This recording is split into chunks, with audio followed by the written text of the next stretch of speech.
할렐루야, 반갑습니다. 시편 네 번째 강의, 시편의 전체 구조, 지난주에 강의했던 것처럼 이렇게 진행을 할 수 있도록 하겠습니다. 어때, 한 주간 잘 지내셨는지 모르겠습니다.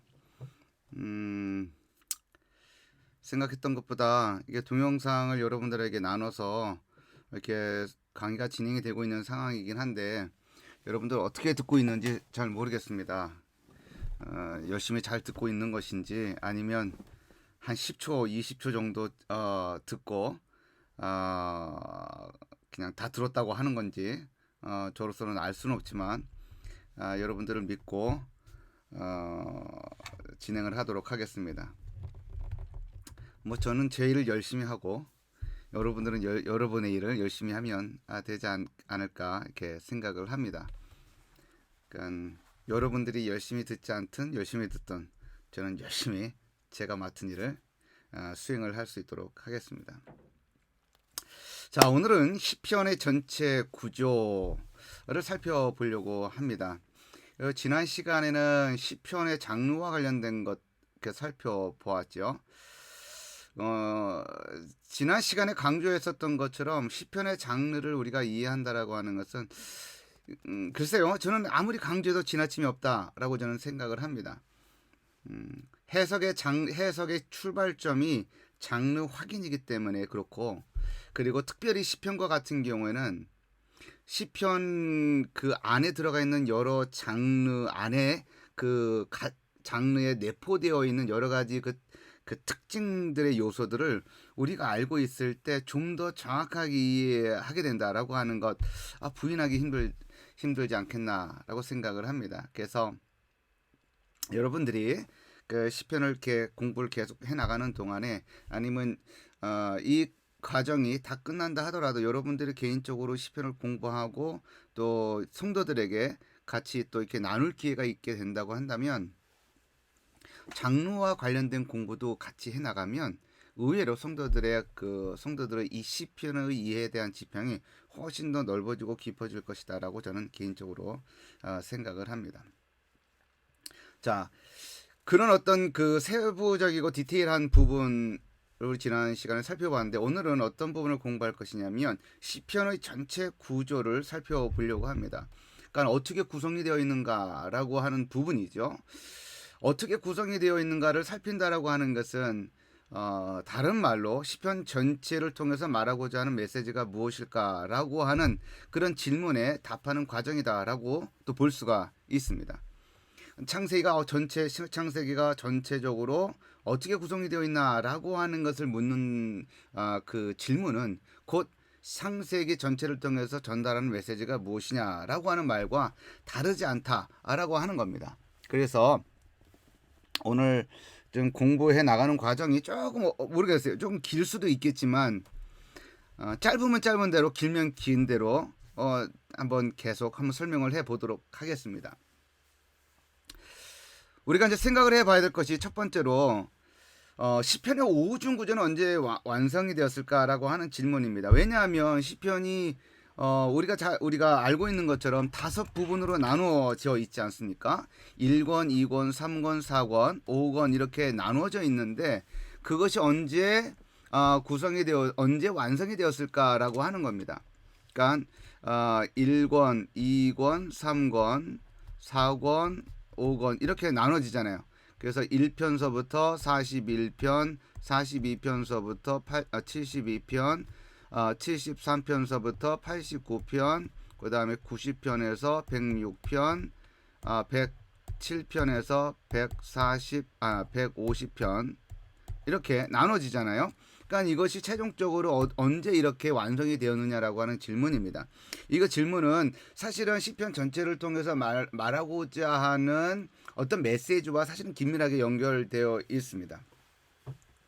우리가 잘 알고 있는 것처럼 시편은 어느 날 한시에 어느 날 한 동일한 시간에 동일한 장소에서 동일한 인물에 의해서 이렇게 이렇게 만들어 작성된 시편이 아니죠.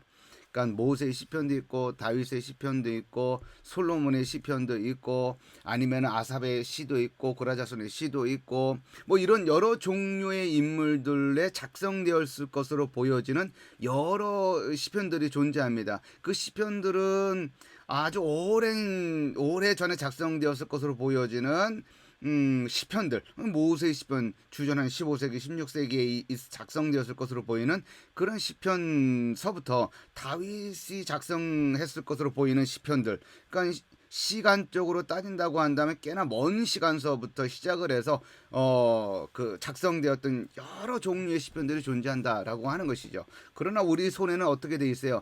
5권으로 1권서부터 5권까지 1편서부터 150편까지로 구성이 되어 있는 하나의 그런 책이 우리들에게 존재한다 라고 하는 것이죠. 그것이 언제 완성되었을까라고 하는 겁니다.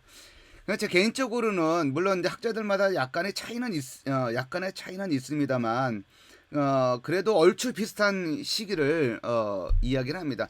바벨론 포로기 이후일 것이다라고 이야기를 합니다.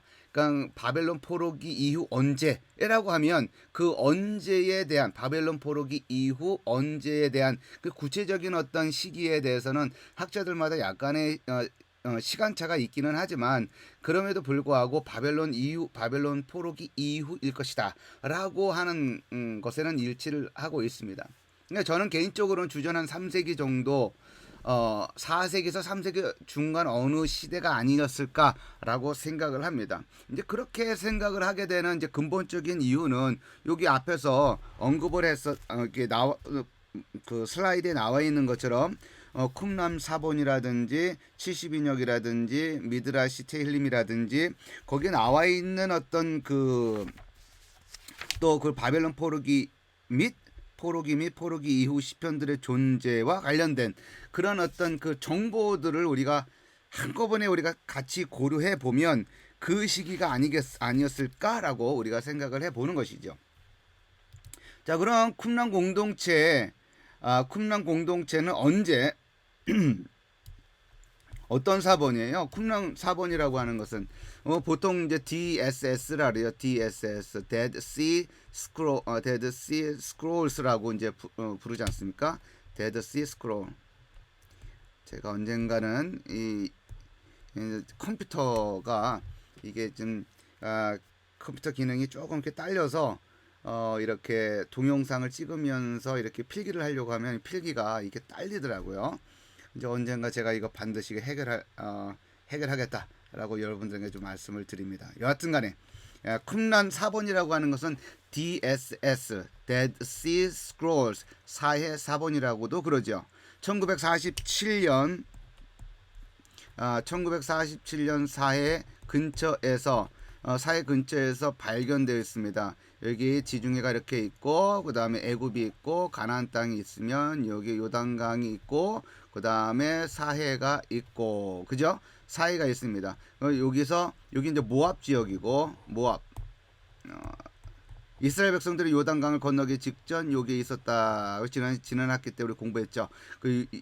모세가 여기서 죽고 그리고 여호수아와 이스라엘 백성들이 요 요단강을 건너서 이 가나안 땅으로 들어가게 되는 그런 것이 이제 여호수아의 이제 내용이죠. 근데 데드시 쿰람 공동체가 어느 정도 위치냐면 한 요 정도 위치예요. 요 정도 위치에 있는 쿰람 공동체가 저 정도 위치에 쿰람 공동체라고 불리우는 공동체가 있었는데 그곳에 어떤 한 베두인 목동이 그곳을 지나다가 잃어버린 염소인지 양인지 뭐 그 중요한 건 아니죠, 그죠? 어떤 사람은 염소다, 어떤 사람은 양이라고 그러는데 그거는 그렇게 중요한 것 같지 않습니다. 여하튼간에 한 목동이 그 자기의 잃어버린 양을 찾기 위해서 이렇게 헤매다가 소리가 나길래 거기다가 돌을 던졌더니만 거기서 쨍그랑하면서 항아리가 깨지는 소리가 단지가 깨지는 소리가 나더라. 그래서 들어가 봤더니 그 항아리 안에 뭐가 있었더라? 두루마리가 있었더라라고 하는 것이죠. 그 두루마리의 성격을 살펴보니까 굉장히 많은 어떤 성경을 필사해 놓은 두루마리도 발견이 되었고, 그리고 그 공동체에서 사용되어졌을 법한 여러 가지 규약집이라든지 여러 가지 일상생활에 대한 정보를 제공해주는 사본들이 발견이 되었다라고 하는 것이죠. 그래서 이 사본이 발견이 되어지고 나서 엄청나게 많은 학자들이 달려들어서 그 쿰란 사본에 관련된 어떤 정보를 캐내기 위해서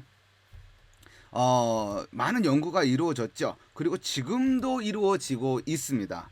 근데 중요한 것은 뭐냐면 여기서 발견되어진 사본들이 많이 있는데, 그러니까 필사본들이 많이 있는데, 필사본들이 있는데, 이제 거기에 이제 성경과 관련된 필사본들이 존재하는 거죠. 그런데 그 종류가 뭐 이사에서부터 시작을 해서 여러 개의 성경과 관련된 필사본들이 발견된 겁니다.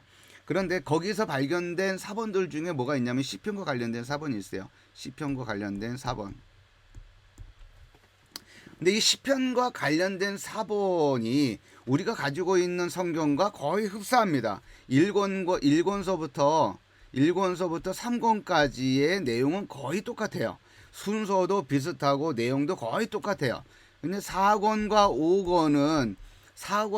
5권은 우리가 가지고 있는 성경과 순서에 있어서 다른 부분이 발견이 되고, 그리고 구절들에 있어서 좀 차이가 존재하기도 합니다. 여하튼간에 이 공동체에서 발견이 되어진 사본들의 모습이 그렇다는 거예요. 시편 4번의 모습이 1권서부터 3권까지는 지금 현재 우리 모습하고 똑같고, 4권과 5권의 모습은 부분적으로 순서가 좀 다르고 구절들에 있어서 차이가 존재한다. 그러나 4권과 5권에 있는 있는 그런 구성이라든지 그러한 것들은 지금의 우리의 성경과 똑같다라고 이제 보는 겁니다. 그럼 우리가 추정해 볼 수 있는 것은 쿰란 공동체에서 사용되어진 이 시편은 아마도 1권과 5권이라고 하는 이 구성 자체는 존재했던 것으로 보인다. 다만 4권과 5권은 지금 우리들의 모습과 살짝 달랐을 뿐이지 구성 자체는 그때 이미 존재하고 있었다라고 이제 보는 겁니다.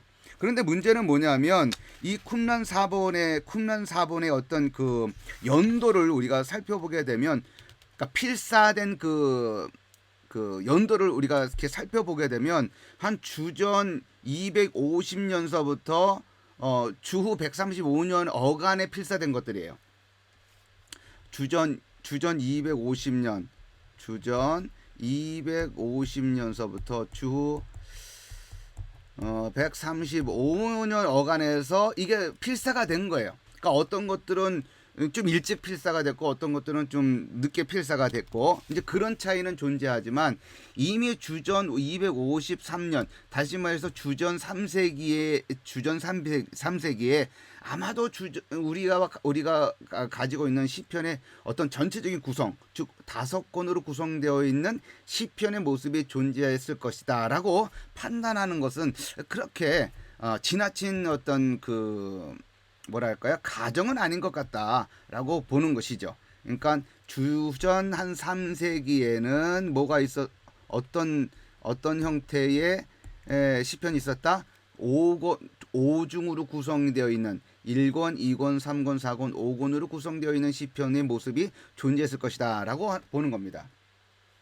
자, 또 하나는 70인역이에요. 70인역의 존재. 70인역은 뭐예요? 70인역은 히브리어 성경을 헬라어로 번역한 그런 최초의 번역 성경이죠. 그죠? 알렉산드리아에서 도서관의 어떤 그 세계적인 알렉산드리아에 있는 도서관을 세계적인 도서관으로 만들기 위해서 착수한 여러 가지 프로젝트 중에 하나가 뭐냐면 히브리어 성경, 즉 히브리어 성경을 헬라어로 번역해서 그 번역된 성경을 도서관에 비치하는 것이 하나의 중요한 프로젝트 중에 하나였습니다. 물론 그 알렉산드리아의 그 도서관에서 진행된 프로젝트가 그것만 있었던 것은 아니에요. 세계의 유명한 어떤 그런 도서들을 모으는 그런 작업도 했었지만, 히브리어 성경을 헬라어로 번역하는 그런 작업을 아주 중요한 사업 중에 하나로 생각을 했고, 그래서 당시 예루살렘 대제사장에게 의뢰를 해서 72명의 그 학자들이 저기 알렉산드리아로 왔고, 알렉산드리아에서 거기서 조금 떨어진 그 섬에서 번역을 진행을 했죠. 근데 그 번역을 진행을 한 것이 구약성경, 지금은 우리 구약성경 전체를 한꺼번에 번역을 한 것이 아니고 처음에는 모세 오경만 번역을 했습니다. 그 시기가 언제냐면 주전 3세기예요. 주전 3세기서부터 시작을 해서 쭉 번역을 한 거예요. 헬라어로. 그러니까 이제 시기상으로는 시편이 주전 3세기에 번역이 됐냐라고 말하기는 힘들어요. 그러나 70인역 성경이 시작된 시기가 주전 3세기이고, 그리고 그 주전 3세기 이후에 아마도 곧 이어서 다른 성경들도 막 번역이 되었을 것이라고 이제 보는 것이죠. 그래서 국난사본도 주전 3세기, 70인역도 주전 3세기에서 한 2세기 어간, 이렇게 생각을 하는 겁니다. 그 다음에 미드라시 테일림은 뭐예요? 그러니까 70인역에 우리들이 가지고 있는 시편의 모습이 거의 동일한 시편을 가지고 있는데, 그 70인역 헬라어로 70인 시편을 번역을 했었다고 하는 것은 그 앞에 히브리어 시편이 이런 오중 구조 형식으로 이미 존재하고 있었다라고 하는 것을 전제하는 것이잖아요. 그죠? 그래서 70인역의 시편이 지금 우리들이 가지고 있는 시편과 거의 동일한데 헬라어로 그렇게 번역이 되어 있다라고 하는 것은 이미 히브리어 시편 자체가 오중으로 구성되어 있었다라고 하는 것을 전제하기 때문에 오중 구조는 주전 3세기, 주전 2세기 그 이전에 이미 형성이 되어 있었을 것이다 라고 보는 겁니다. 또 미드라시 테일림이 있죠. 우리 교재 97페이지 보면 그 내용이 나오는데, 미드라시 테일림이라고 하는 것은 뭐냐면 히브리 그 랍비들의 시편 주석이에요. 시편 주석. 그러니까 시편을 어떻게 보고 있는지에 대한 시편 주석입니다. 그런데 이것이 작성된 시기가 뭐냐면 주전 1세기입니다. 주전 1세기에 그 랍비가 쓴 주석에 보게 되면 어떤 내용이 나오느냐, 아주 흥미로운 내용이 나옵니다. 여러분들 우리 이제 제 책을 보면 여기 이제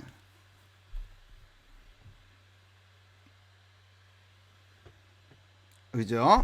제 책 97페이지 보면 이 내용이 나오죠.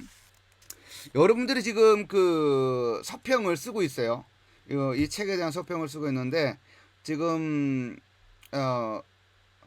어젠가 그젠가요? 몇 분이 써서 보냈어요. 근데 제가 생각할 때는 여러분들이 이렇게 한 번에 읽기는 굉장히 어려울 것이다 라고 하는 어떤 생각을 갖고 있었어요. 그런데 통과하면 무엇인가 결실을 얻을 것이다 라고 하는 확신이 있어서 여러분들에게 이제 이 서평 과제로 여러분들한테 제시를 했는데, 여러분들이 그 써낸 그 몇 분이 이미 써낸 그 서평을 제가 읽어보고 깜짝 놀랐어요. 굉장히 잘 썼고, 그리고 굉장히 책을 잘 소화했다라고 하는 것을 이렇게 느낄 수가 있었으면서 굉장히 고맙게 생각을 하고, 그 다음에 뭐라고 할까요? 굉장히 개인적으로는 뿌듯한 그런 서평 읽는 시간이었습니다.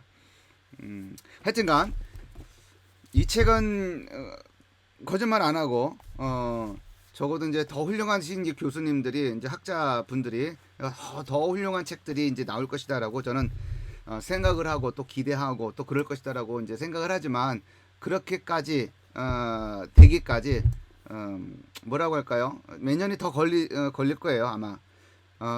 그리고 여러분들이 이 책을 이렇게 잘 소화하면 여러분들 교회 안에서 또 이렇게 좀 쉬운 말로 바꿔서 여러분들 공동체에 나눌 수가 있습니다.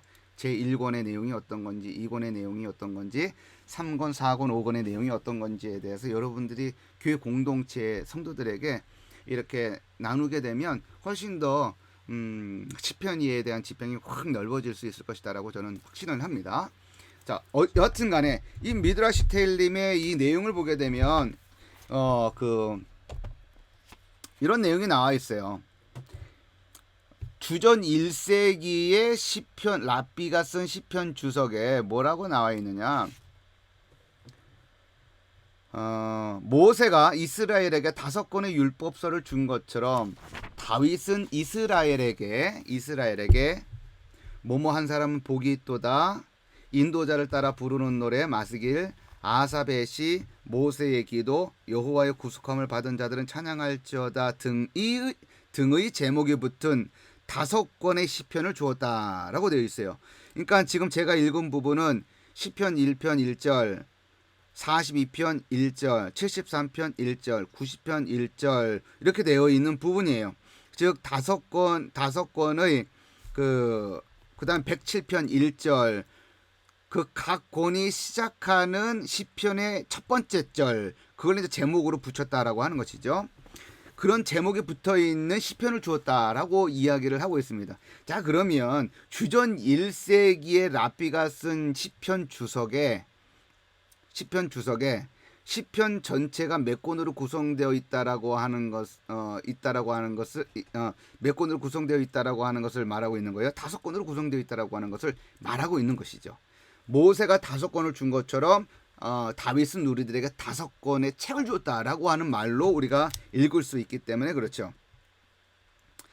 계속 제가 그 부분을 읽어보면 마지막으로 모세가 이스라엘에게 이스라엘이여 너는 행복한 사람이로다 라고 말하며 축복했던 것처럼 다윗도 뭐뭐한 사람은 복이 있도다 라는 말로 이스라엘을 축복했다라고 이야기를 하고 있습니다. 자, 이 미드라시 테일림의 이런 내용을 통해서 우리가 분명하게 알 수 있는 것은 적어도 주전 1세기에 무슨 말인지 알죠? 주전 1세기에 이미 시편은 5권으로 구성되어 있었다라고 하는 것을 우리가 확인할 수가 있는 것이죠. 자, 그러면 이 시기를 우리가 어떻게 잡아볼 수 있어요? 여긴 주전 3세기고 여긴 3세기고 여긴 주전 1세기죠. 주전 1세기 여긴 주전 3세기 여기 쿰란 4번과 70인역은 주전 3세기로 우리가 볼 수 있는 거고 미드라시 테일림은 주전 1세기로 이제 볼 수가 있는 것이죠. 요 어간에 시편이 아니죠. 여기 주전 3세기 앞도 내다봐야 돼요. 살짝 주전 3세기 앞부분도 내다봐야만 합니다. 그죠? 그리고 우리가 시편을 네 번째 우리가 살펴볼 수 있는 것은 바벨론 포로기 및 포로기 이후 시편들의 존재예요. 그러니까 시편 전체를 보게 되면 모세가 쓴 시편처럼 아주 오래전에 쓴 시편들도 존재하지만 바벨론 포로기 이후에 작성된 시편도 존재한다라고 하는 거예요. 바벨론 포로기가 언제예요? 바벨론 포로기 이렇게 지중해가 이렇게 있으면 여기가 가나안 땅, 여기는 애굽, 여기는 바벨론 이렇게 그려보면 단순하게 그려보면 이스라엘 백성들이 주전 586년 바벨론의 느부갓네살에서 멸망당합니다. 그리고 이제 바벨론을 포로로 끌려가지요. 그죠? 그리고 나서 여기서 바벨론은 페르시아 즉 바사에 의해서 멸망하고 바사의 첫 번째 왕인 고레스가 칙령을 내리게 됩니다. 그 칙령에 의해서 바벨론에 있었던 그 포로들 중에 일부가 이렇게 예루살렘으로 돌아오게 됩니다. 그게 언제예요? 주전 538년. 그죠? 538년. 고레스 칙령가 반포된 해가 주전 538년이잖아요. 그죠? 그들이 반포된 이후에 뭐 이런저런 거 준비하고 그리고 돌아오는데 한 5개월 정도가 걸리고 주전 537년이 되었다고 한다면 그때가 언제예요? 주전 6세기가 되는 거죠. 주전 6세기가 되는 거예요. 근데 주전 6세기 이후에 작성된 주전 6세기 이후에 다시 말해서 주전 5세기 주전 4세기에 작성되었을 것으로 보이는 시편들도 존재한다라고 하는 거죠. 그 중에 대표적인 시편이 어떤 시편이에요? 시편 138편. 시편 138편 있죠. 7편, 137편, 그 다음에 126편, 그 다음에 107편, 이런 것들이 존재한다라고 하는 것이죠. 그죠? 그런데 우리가 한 가지 더 생각을 해야 될 것은 뭐냐면 이스라엘 백성들이 바벨론에서 예루살렘으로 돌아온 게 칙령이 주전 538년, 그리고 예루살렘으로 도착한 것이 한 537년 정도 되었을 것이고, 예루살렘에 돌아와서 성전 짓는데 아니면 바빴을 거란 말이죠. 여러 가지 좌절과 여러 가지 우여곡절을 거치면서 성전을 재건축을 하게 되는데, 성전 재건축한 게 언제예요? 주전 516년. 그죠? 주전 516년, 우리 지난 학기 때 배웠던 내용입니다. 주전 516년 다리오 왕 제7년, 다리오 왕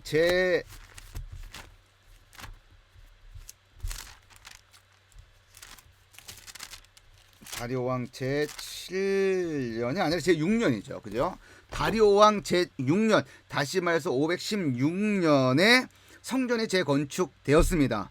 그리고 나서 느헤미야가 와서 느헤미야에 의해서 성벽의 재건축이 완공이 되는데, 그 성벽 재건축 완공이 주전 445년이에요.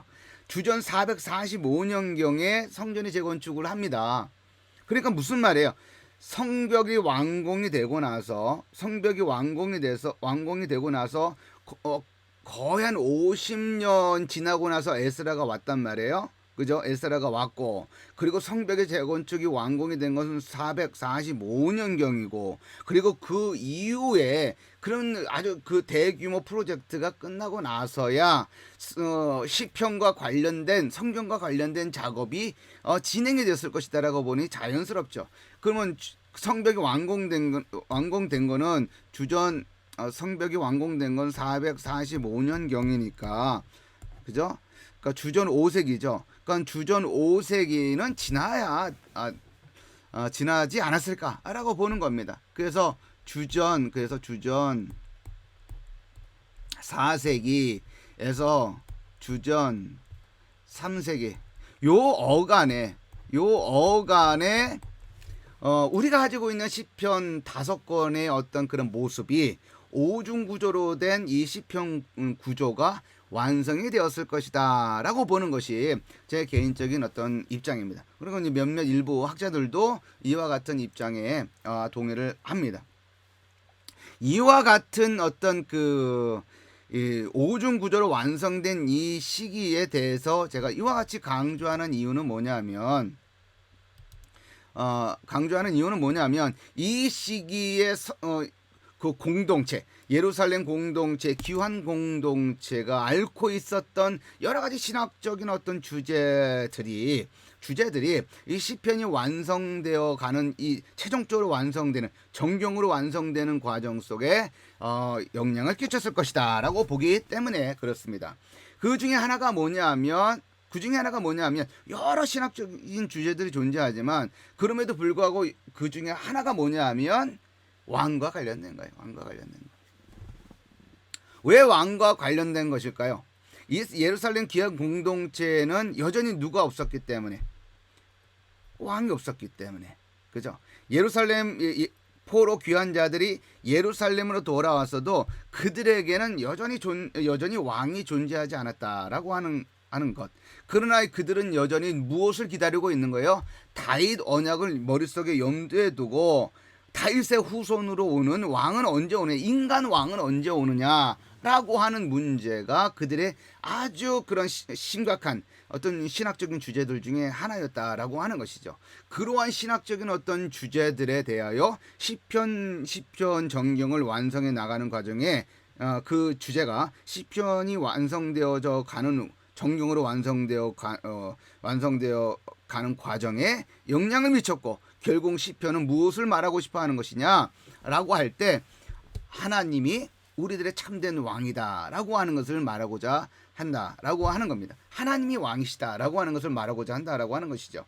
이 내용은 우리가 이제 이어서 계속 공부해 나가는 과정 속에서 확연하게 이제 드러나게 될 겁니다.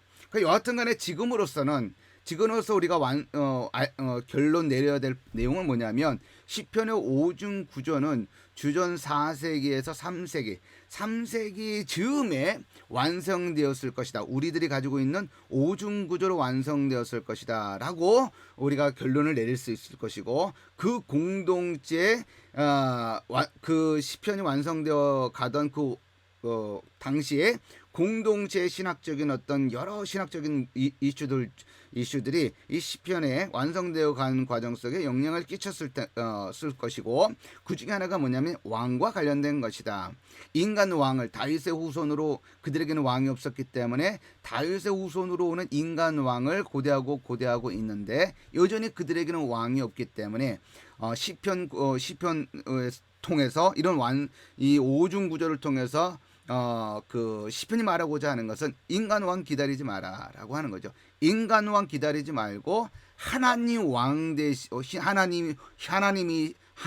왕 되심을 받아들여라라고 하는 것을 말하는 겁니다. 그것은 신약에 들어가서도 마찬가지예요. 신약에 들어가서 그들이 고대하는 것은 인간 왕이 아니라 하나님 왕 되신 예수 그리스도를 우리가 바라다보고 고대하고 그 부분을 바라봐야 되는 것이지, 여전히 우리가 인간 어떤 그런 존재들에 대해서 어떤 기대나 희망이나 어떤 무엇인가를 품는 것에 대해서 품는 것은 거의 성경적이지 않다라고 우리가 볼 수가 있는 것이죠. 자, 이런 시편의 오중 구조는 완성되었을까라고 하는 어떤 그런 거를 우리가 정리를 해보고, 이어서 우리가 생각을 해봐야 될 것은 뭐냐면 시편의 오중 구조입니다. 이 오중 구조 안에 담겨 있는 특징이에요. 흥미로운 겁니다. 오중 구조의 특징이 있다라고 하는 거죠. 한 네 개를 우리가 네 가지를 살펴볼 수가 있습니다. 속령이 존재한다. 그 다음에 서론과 결론이 존재한다. 그리고 모음집들이 존재한다. 그 다음에 본론이 존재한다라고 하는 거예요. 뭐 서론과 결론이 존재한다라고 하는 말은 곧 뭐가 존재한다는 거예요. 본론 부분이 존재한다라고 하는 것을 말하는 것이기도 하지요. 자, 이런 부분들을 우리가 좀 살펴보면서 좀 하나하나 좀 확인을 해보도록 하겠습니다. 자, 우리가 여러분들이 슬라이드 이제 보고 있는 것처럼 이 시편 전체는 5권으로 구성이 되어 있습니다. 5권, 1권, 2권, 3권, 4권, 5권 구성이 되어 있고, 각 권은 이렇게 1편서부터 41편, 40에서 72, 73에서 89, 90에서 106, 107에서 150 이렇게 구성이 되어 있습니다. 그런데 그리고 여기서 나와 있는 것처럼 여기 서론이 존재하고 1편과 2편이 서론이에요. 1편과 2편의 서론이 존재하고 146에서 150편에 해당하는 부분이 이제 결론 부분이 존재하는 것이고, 여기는 뭐가 그럼 되는 거예요? 본론이 되겠다라고 우리가 생각을 해볼 수가 있는 것이죠. 자, 그런데 여기서 보게 되면 41편, 72편, 89편, 106편, 150편 여기에 보게 되면 성령이라고 써놓은 이 시편들이 존재합니다. 시편이 아니라 성령에 해당하는 그런 구절들이 존재한다라고 하는 것이죠. 흥미롭게도 각 권이 끝날 때마다 성령이 존재해요. 그리고 성령이 끝날 때마다 요 부분에 끝날 때마다 사용되어진 어떤 그런 표현 중에 하나가 다른 부분에선 전혀 나타나지 않는다라고 하는 것이죠. 그래서 일반적으로 하는 이야기 중에 하나가 무엇이냐면, 이 성령은 각 권을 마무리 짓는 역할을 하는 그런 역할을 한다라고 말을 하기도 합니다. 자, 이게 보면, 자 보세요. 성령 이게 41편, 72편, 89편, 106편, 150편이에요. 근데 이 시편들은 각 권의 마지막 시편들입니다. 그리고 마지막 시편들의 마지막 절을 보게 되면 여기 72편과 같은 경우에는 독특한 것이 또 하나 있긴 있죠. 여기 72편 20절을 가게 되면 어떤 내용에 간기라고 불리우는 간기라고, 요거는 제가 이제 논문을 우리나라 이제 학회에다가 논문을 발표하고 이제 등재했기 때문에 여러분들이 찾아볼 수 있어요. 이렇게 학술 여러분 도서관에 보게 되면 제 이름을 딱 쓰면 제가 쓴 논문들이 이제 나오는데 그 중에 이제 번역한 거하고 제 책들이 나오는데 그 중에 이제 요거와 관련된 논문이 있어요. 72편 20절에 관한 것. 예. 여기서 보게 되면 72편 20절이 하나 더 있지만 저 20절은 독특한 특별한 기능을 합니다. 자, 여기서 우리가 확인할 수 있는 건 송룡이기 때문에 하여튼 마지막 절 여기 18절 19절이 있고 89편 마지막 절이 여기 이제 52절이 있고요. 그다음에 마지막 절 48절 저 마지막 절을 이렇게 보게 되면 한번 보세요. 여기 보면 이스라엘의 하나님 여호와를 영원부터 영원까지 송축할지로다 아멘 아멘 이렇게 되어 있습니다. 자, 이게 저 목이 말라서 오란씨를 한 모금 마시고 좀 하겠습니다.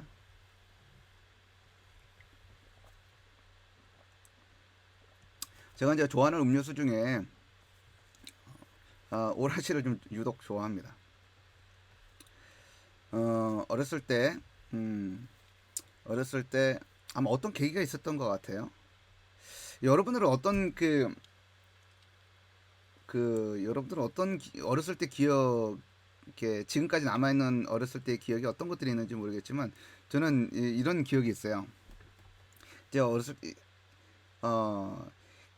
때 부모님이 아니라 아버님하고 같이 이제 목욕탕을 가잖아요. 아니면 이제 아버님하고 같이 이제 형제들하고 뭐 같이 이제 목욕탕에 가잖아요.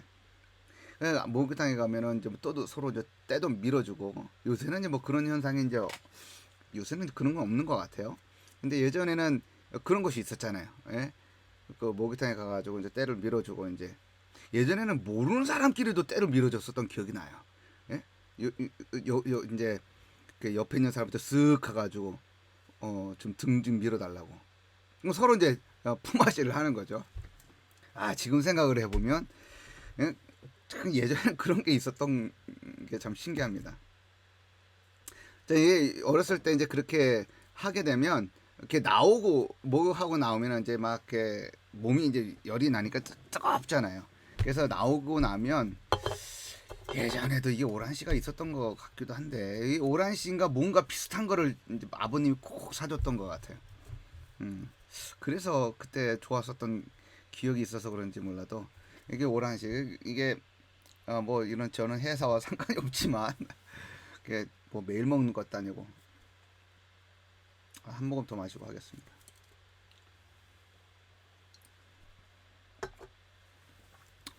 자 여기 보게 되면 이스라엘의 하나님 여호와를 영원부터 영원까지 송축할지로다 아멘 아멘 되어 있죠.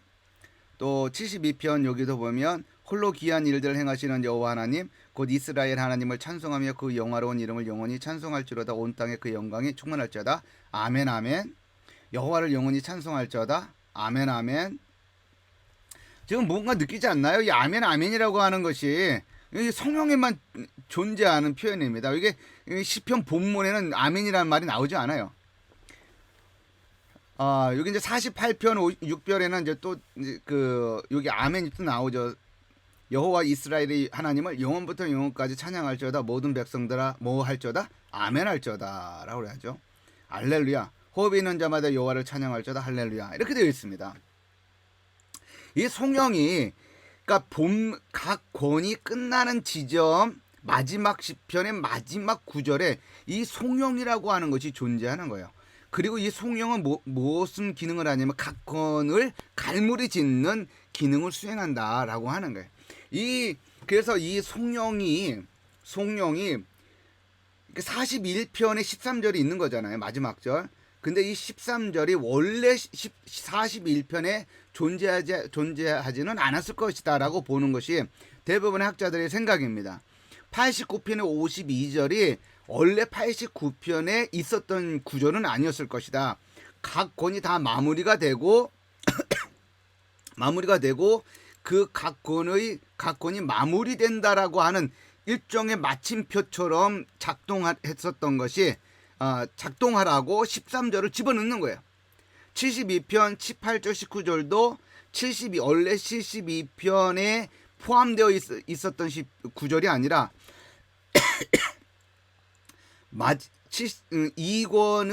2권을 마무리 지으면서 18절 19절을 아마 집어넣었을 것이다.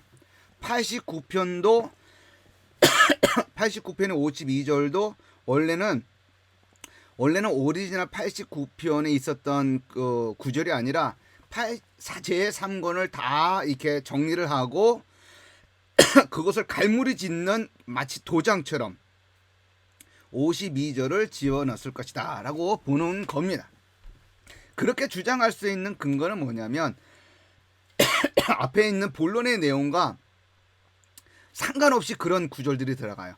대표적인 게 89편 52절이죠. 89편 52절과 같은 경우에는 89편 같은 게 전체가 탄식시예요. 탄식하는 내용입니다. 그러니까 슬픈 내용이죠. 슬픈 내용이고 정말 탄식하는 내용입니다. 그 앞에 부분에만 봐도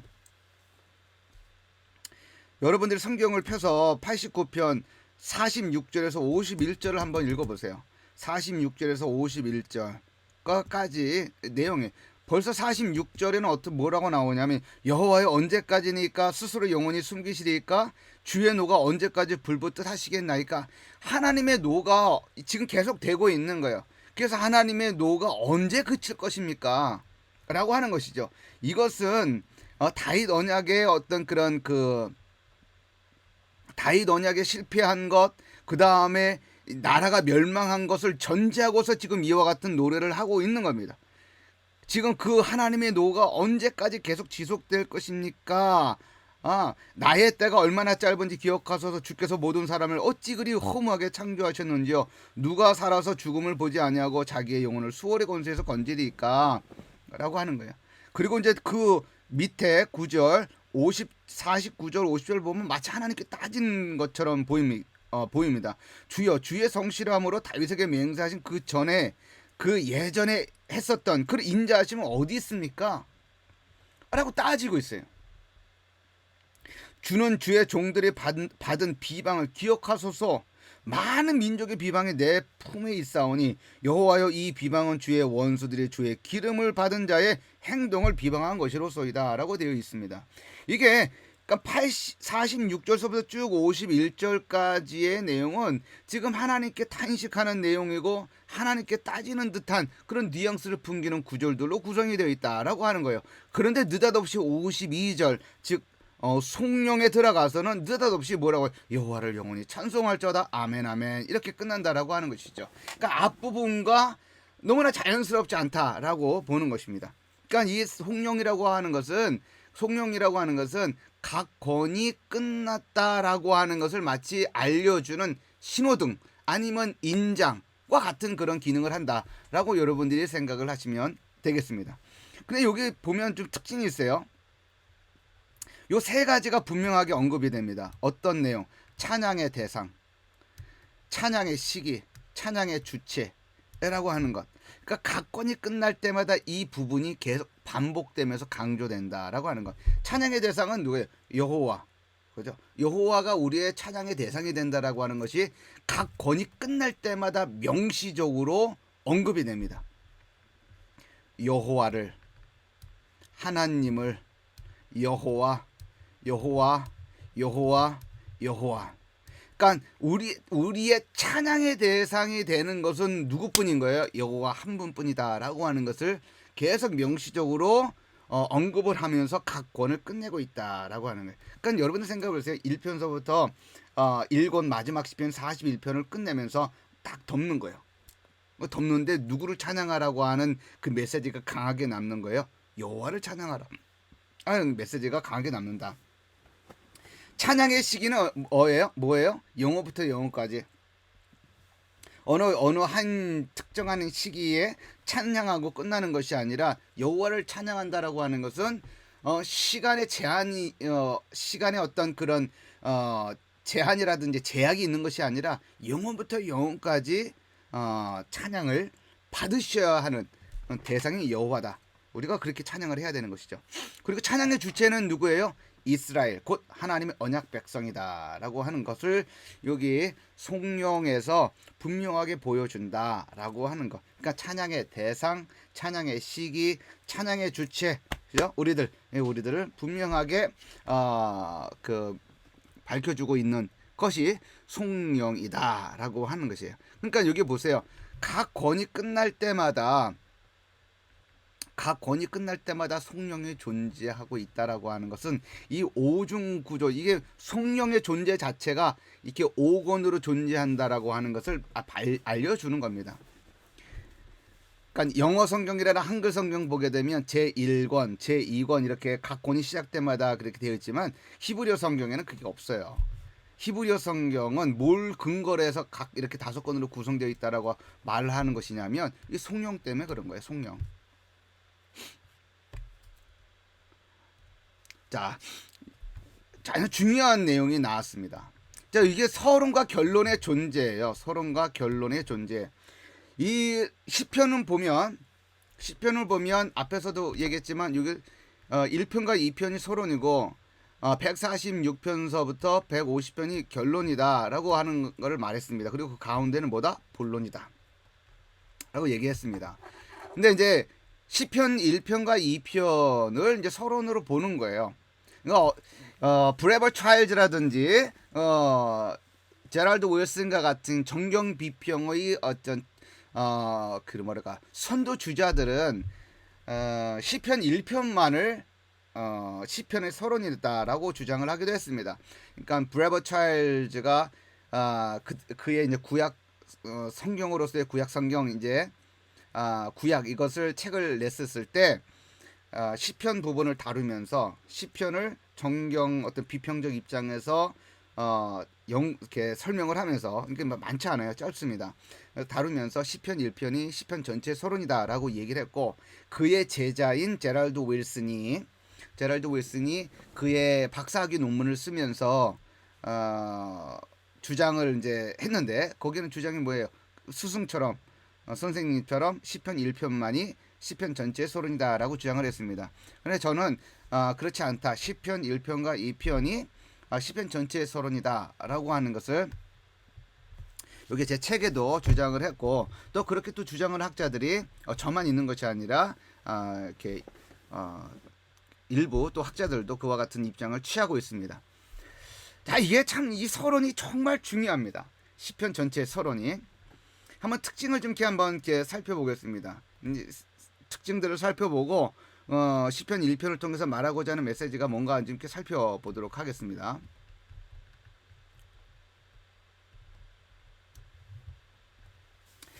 자, 여기 보게 되면 표제어가 부재하다라고 되어 있어요.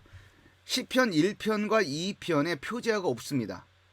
표제어 없는 게 뭐가 대수인가라고 생각을 하지만 다 있는 것이 고대 관습이었는데 유독 요 부분만 없다고 한다면 의문을 제기해 볼 수 있는 것이죠. 그죠?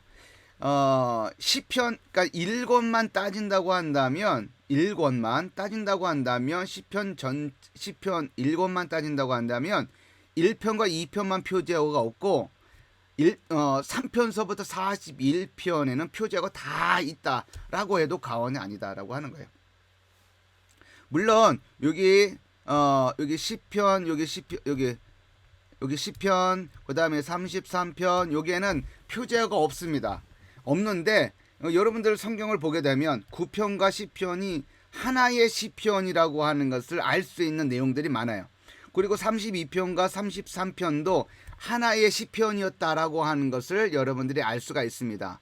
그래서 이렇게 지금 두 개의 시편으로 나눠져 있지만 그 나눠져 있는 것은 두 개의 시편이 하나였다라고 이전에는 하나였다라고 하는 그런 어떤 암시들이 많다라고 하는 것이죠. 우리가 그것을 자세하게 지금 살펴볼 수는 없지만 두 시편과 여기 33편이 표제어가 없지만 9편과 10편을 32편과 33편을 각각 예전에는 하나의 시편이었다라고 보기 때문에 따지고 보면 시편 1편과 2편에만 표제어가 없는 것이다 라고 하는 거예요. 그리고 시편 여기 1권서부터 3권까지는 거의 대부분 다 시편들이 표제어가 있습니다. 그리고 4권서부터 5권에는 표제어가 없는 시편들이 일부 존재하기는 해요. 1권과 3권과 비교해 볼 때 표제어가 없는 시편들이 그래도 좀 있습니다. 그러나 그럼에도 불구하고 고대 시편에서 표제어를 붙이는 것은 관습이었어요. 관습. 그러니까 지금도 우리가 노래가 이렇게 있으면 그 노래가 어떤 노래든지, 클래식이든지 아니면 대중가요든지 다 제목이 있죠. 그렇죠? 제목이 없는 노래는 없습니다. 시를 지어도 제목이 있어요. 그런데 시편 1편과 2편에만 유독 시작하는 이 서두에 표제어가 같이 없다라고 하는 것은 굉장히 의미가 있다라고 하는 것이죠. 예전에도 여러분들 강의 시간에 이야기를 했었던 것으로 기억을 하는데, 하얀 종이 위에 점이 이렇게 하나 놓임으로 인해서 하나의 의미가 발생되는 거예요. 그런데 반대로 점이 있는 것이 관례인데 점이 없다라고 하면 없는 것 자체로 인하여 의미가 발생되는 거다라고 하는 것을 언급을 했었습니다. 그러니까 점을 놓을 때 의미가 생긴다라고 하는 것은 점을 뺄 때, 하얀 종이 위에서 점을 뺄 때도 의미가 발생된다라고 하는 것하고도 같은 의미다라고 하는 거죠. 자, 여하튼간에 표제어가 부재하다, 두 편에 부재하다라고 하는 것, 그리고 수미상관으로 구성된다라고 하는 거예요. 이게 무슨 말이냐면 시편 1편과 시편 2편이 소위 말해서 수미상관, 인클루지오라고 하는 그 기능에 의해서 하나로 묶이게 된다라고 하는 겁니다. 이게 뭐냐면 여기 볼까요? 잠시 제가 얼굴을 좀 빼도록 하겠습니다. 자, 여기 보게 되면 히브리 시편 1편입니다. 그리고 여기는 시편 2편이에요. 근데 시편 1편이 뭘로 시작이 되냐면 아슈레이로 시작이 돼. 아슈레이 하이시 아쉐르라고 되어 있죠. 아슈레이 하이시 아쉐르로 할라크 바차트 이렇게 됐습니다. 그러니까 이게 아쉐르는 관계대명사이기 때문에 여러분들 히브리어 공부했죠? 다 기억나죠? 그죠? 그래서 이 관계대명사가 요거를 수식하는 거예요. 뭐뭐한 사람은 이씨는 사람이죠. 관계대명사 하가 붙었죠. 왜 관계대명사 하에서 관계대명사에 왜 요 카메츠가 붙었어요? 카메츠. 원래 관계대명사는 보통 이렇게 되죠. 파타가 붙고 첫 번째 경강점이 붙죠. 중점이 붙죠. 그런데 왜 이런 게 카메츠가 됐어요? 알렙이라든지 아인이라든지 레시로 시작되는 단어들 앞에는 관사가 어떻게 된다? 해 카메츠가 된다라고 하는 거죠. 여러분 다 배웠을 겁니다. 다 기억날 걸로 믿고, 이렇게 뭐뭐한 사람은 아슈레이 복이 있도다라고 하는 겁니다. 그런데 이와 같이 이렇게 시작되는 아슈레이가 시편 2편에는 어떻게 나와요? 맨 마지막에 또 마지막 구절에 등장한다라고 하는 것이죠. 예? 굉장히 흥미로운 거예요. 여기는 뭐예요? 콜 호세이 보라고 되어 있어요. 여기 보는 여호와를 가리키는 대명사이죠. 이게 전치사고, 그 안에 피하는 자들은 모두 복이 있도다라고, 여호와께 피하는 자들은 모두 복이 있도다라고 하는 말입니다. 아슈레이 이렇게 되어 있어요. 그러면 시편 1편이 아슈레이로 시작이 되고 시편 2편이 아슈레이로 시작이 된다. 그러면 결국은 뭐예요? 요거는 수미상관이다라고 그러죠. 수미상관의 기능 중에 뭐예요? 사용되어진 시작되는 점과 마지막에 등장하는 그 구절의 부분에 뭐라 그러죠? 부분에 동일한 표현, 거의 유사한 표현, 유사한 문법, 유사한 주제, 유사한 토픽, 이런 것들이 등장을 하고 그것이 마지막 부분에도 등장을 하면 그것의 문학적인 기능이 뭐냐면 시작하는 부분과 마지막 부분까지를 포함해서 하나의 단위로, 문학적인 단위로 간주해야 된다라고 하는 겁니다. 이해가 되시죠? 이제 그런 차원에서 본다고 한다면 이 시편과 1편은 아슈레이에 의해서 어떻게 된다라고 하는 거예요? 아슈레에 의해서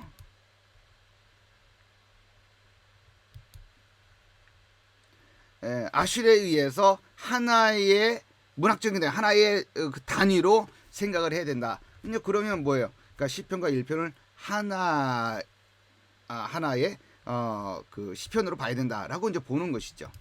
보게 되는 것이죠. 자, 그것뿐만이 아닙니다. 그것뿐만이 아니에요. 시편과 1편을 이렇게 보게 되면 흥미로운 것이 발견이 되는데 유사한 단어들이 같이 쓰입니다. 자, 유사한 단어들이 같이 쓰인다라고 하는 것은 얼추 보면 시편과 1편과 시편 1편과 시편 2편이 다른 내용처럼 보이잖아요. 그렇잖아요. 시편 1편은 여호와의 율법의 묵상의 중요성을 강조하는 시편이고, 시편 2편은 시온에 세운 하나님의 왕을 하나님께서 시온에 하나님이 인간 왕을 세워서 기름 부어서 왕으로 세워서 통치한다라고 하는 내용이 담겨져 있는 것이잖아요. 그러니까 주제적인 면에서 보게 되면 시편 1편과 시편 2편은 연결고리가 없는 것처럼 보입니다. 그런데 가만히 사용된 단어들을 보게 되면 동일한 단어들 같이 사용되고 있다라고 하는 것이죠. 근데 그것은 무엇을 의미하는 거냐면 응집성을 이야기하는 거예요. 응집성, 코히전이라고 그러죠. 그러니까 A라고 하는 텍스트와 B라고 하는 텍스트 사이에 주제적인 측면이라든지 아니면 어휘적인 측면에서 서로 긴밀하게 동요라든지 반의어라든지 아니면 유사 표현이라든지 관용어라든지 이런 것들이 같이 쓰여짐으로 인하여서 두 개의 텍스트, A라고 하는 텍스트하고 B라고 하는 텍스트가 굉장히 딱 그 본드로 붙여놓은 것처럼 응집된다라고 하는 이제 그런 글들이 굉장히 좋은 글들이죠. 그런데 시편 1편과 2편을 보면 서로 다른 내용을 갖고 있는 것 같음에도 불구하고 응집성을 가지고 있다라고 하는 것이죠. 어떤 차원에서, 어휘 차원에서 한번 볼까요? 어떤 것들이 지금 같이 사용되고 있는지 한번 보겠습니다. 자, 아슈레이라고 하는 것 1편에서 첫 번째로 나오고 2편에서 마지막 구절에 12절에 등장을 하죠. 분명 같이 또 반복을 합니다. 자, 그리고 여기 보게 되면 모샤브, 야샤브 이렇게 됐어요. 야샤브는 안따라고 하는 이 동사인데 안따. 그리고 이제 이게 모샤브는 이제 명사예요. 자리라고 하는 명사예요. 그러니까 모샤브, 야샤브 이렇게 이제 같이 쓰는 거, 자리에 앉다라고 하는 그런 동사가 사용이 되었죠. 근데 여기도 보게 되면 요셰브라고 되어 있어요. 요셰브는 야샤브의 분사 형태입니다. 그 동사가 2편에도 등장을 합니다. 또 나아가서 여기 예흐게라고 되어 있죠. 예흐게. 하가 이제 묵상하다라고 하는 뜻을 갖고 있는 이 동사인데, 이 예흐게 하가라고 하는 동사가 2편에도 등장을 합니다. 여기 예흐구라고 되어 있어요.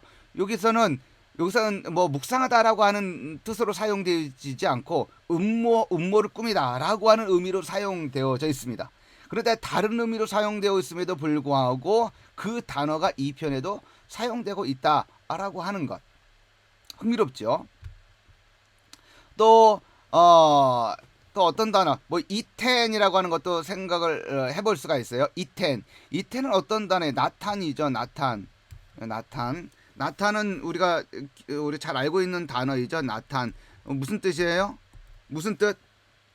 주다라고 하는 뜻이죠. 이텐 3인칭 미완료로 이제 되어 있는데, 그것이 여기는 어떻게 나와 있나요? 이텐 여기는 에트나라고 되어 있어요. 에트나 1인칭으로 되어 있죠. 미완료 1인칭으로 되어 있습니다. 이렇게 사용되어져 있어요. 그리고 또 여기 보면 토라의 연계형이 쓰여져 있죠. 토라트 되어 있어요. 여호와의 율법, 그죠? 원래는 토라는 어떻게 하는 거예요? 토라 이거죠. 토라. 근데 여성용의 연기형이기 때문에 어떻게 되는 거예요? 토라트 이렇게 되어 있죠.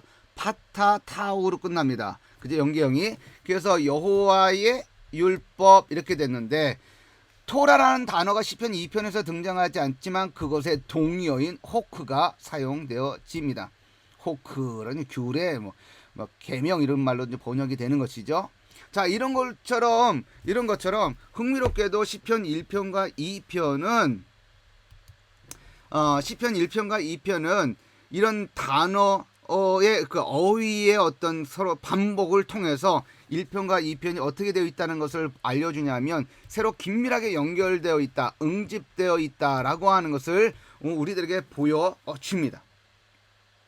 그런 차원에서 시편과 1편을 하나로 봐야 된다라고 하는 것이죠. 자, 그러면 신학적인 차원에서는 어떤 측면을 우리가 고려해 볼 수 있냐?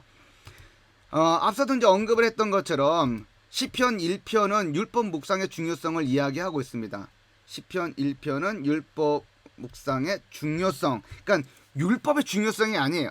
시편 1편의 핵심은 그러니까 율법의 중요성이 아니라 율법 묵상의 중요성이에요.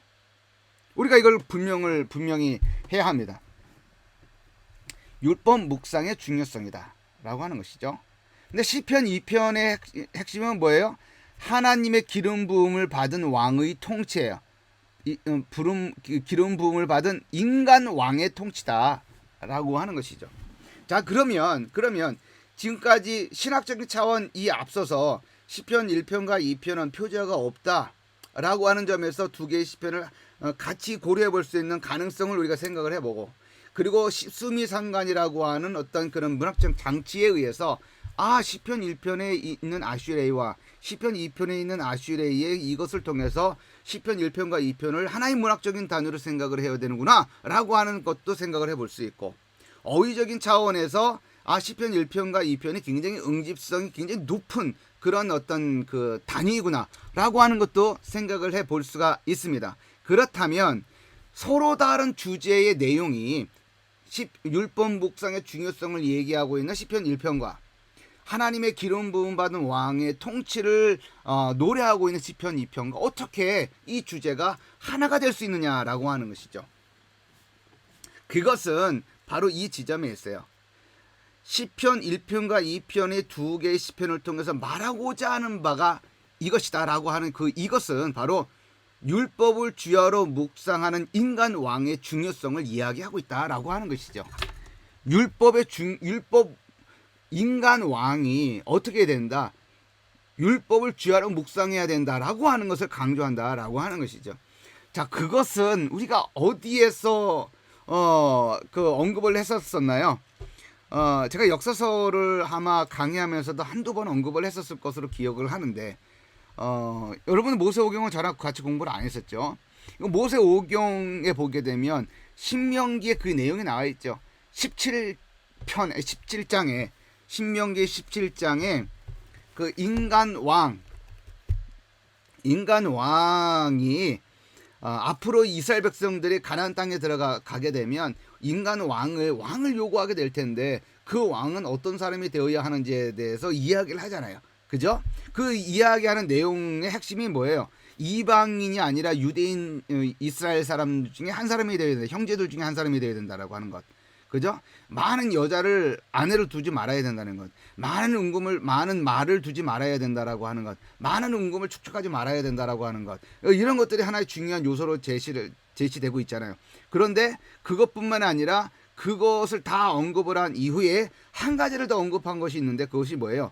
왕은 율법을 등사하여 옆에 두고 주야로 묵상해야 된다라고 하는 것을 왕의 조건으로 제시를 하고 있다라고 하는 겁니다. 이해가 되시죠? 한번 보겠습니다. 신명기 17장으로 한번 여러분들이 넘어가 보면 14절서부터예요. 신명기 14절서부터 신명기 17장 14절서부터 20절까지입니다.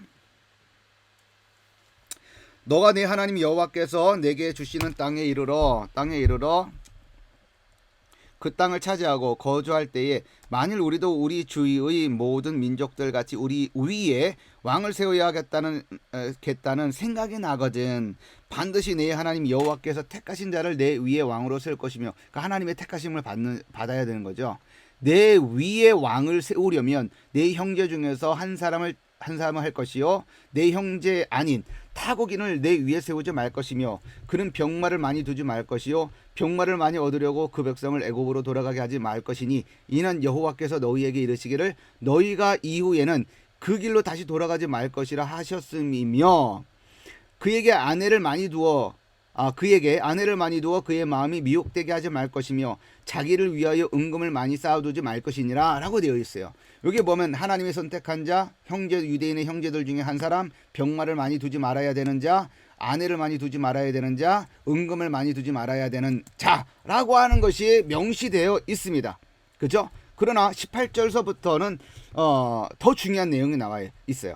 그가 왕위에 오르거든 이 율법서의 등사본을 레위 사람 제사장 앞에서 책에 기록하여 평생에 자기 옆에 두고 읽어.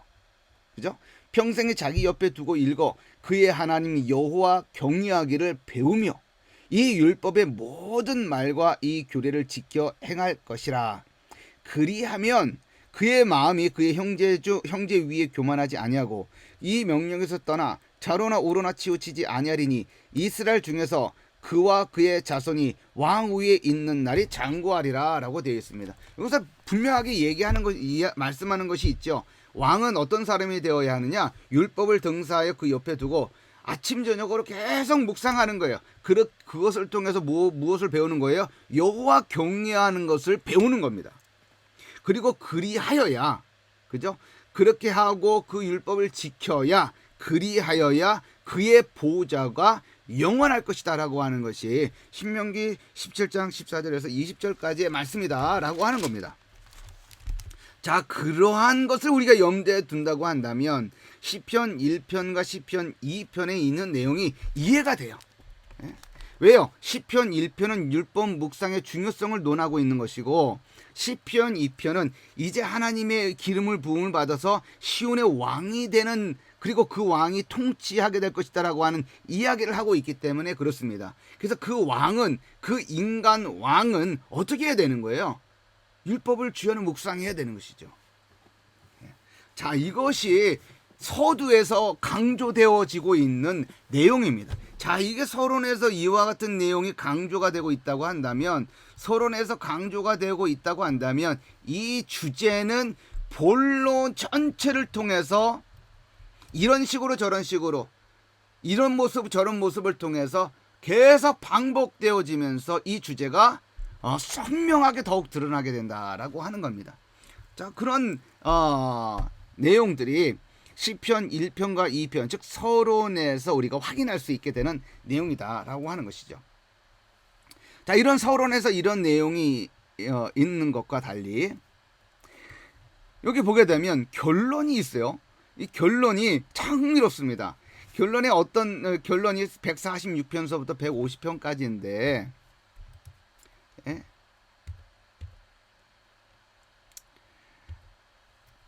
이 결론이 146편서부터 150편까지인데요. 흥미롭습니다. 여기 146편하고 150편도 표제가 없어요. 표제가 없습니다. 1편과 2편이 표제가 없는 것처럼 146, 150편에 없어요. 145편에 다윗의 시편 다윗이 그 표제어에 등장을 합니다. 145편 여기 보면 145편의 다윗의 찬송시, 144편 다윗의 시, 143편 다윗의 시, 142 다윗이 굴에 있을 때 지은 마스길 곡 기도, 141 다윗의 시 이와 같이 그 앞쪽으로는 표제가 쭉 계속 나타나요. 그러다가 갑자기 146에서 150편까지 표제가 등장하지 않습니다. 이것은 아마도 이 146편과 146에서 150편까지를 하나의 단위로 읽어라 라고 하는 어떤 암시로 신호로 우리가 들여다볼 수 있는 그런 장치로 우리가 읽을 수도 있는 부분이고요. 그리고 또 재밌는 거는 여기 수미상관 구조라고 언급을 했습니다. 여기 146에서 150편은 수미상관이 아주 반복돼서 등장을 합니다.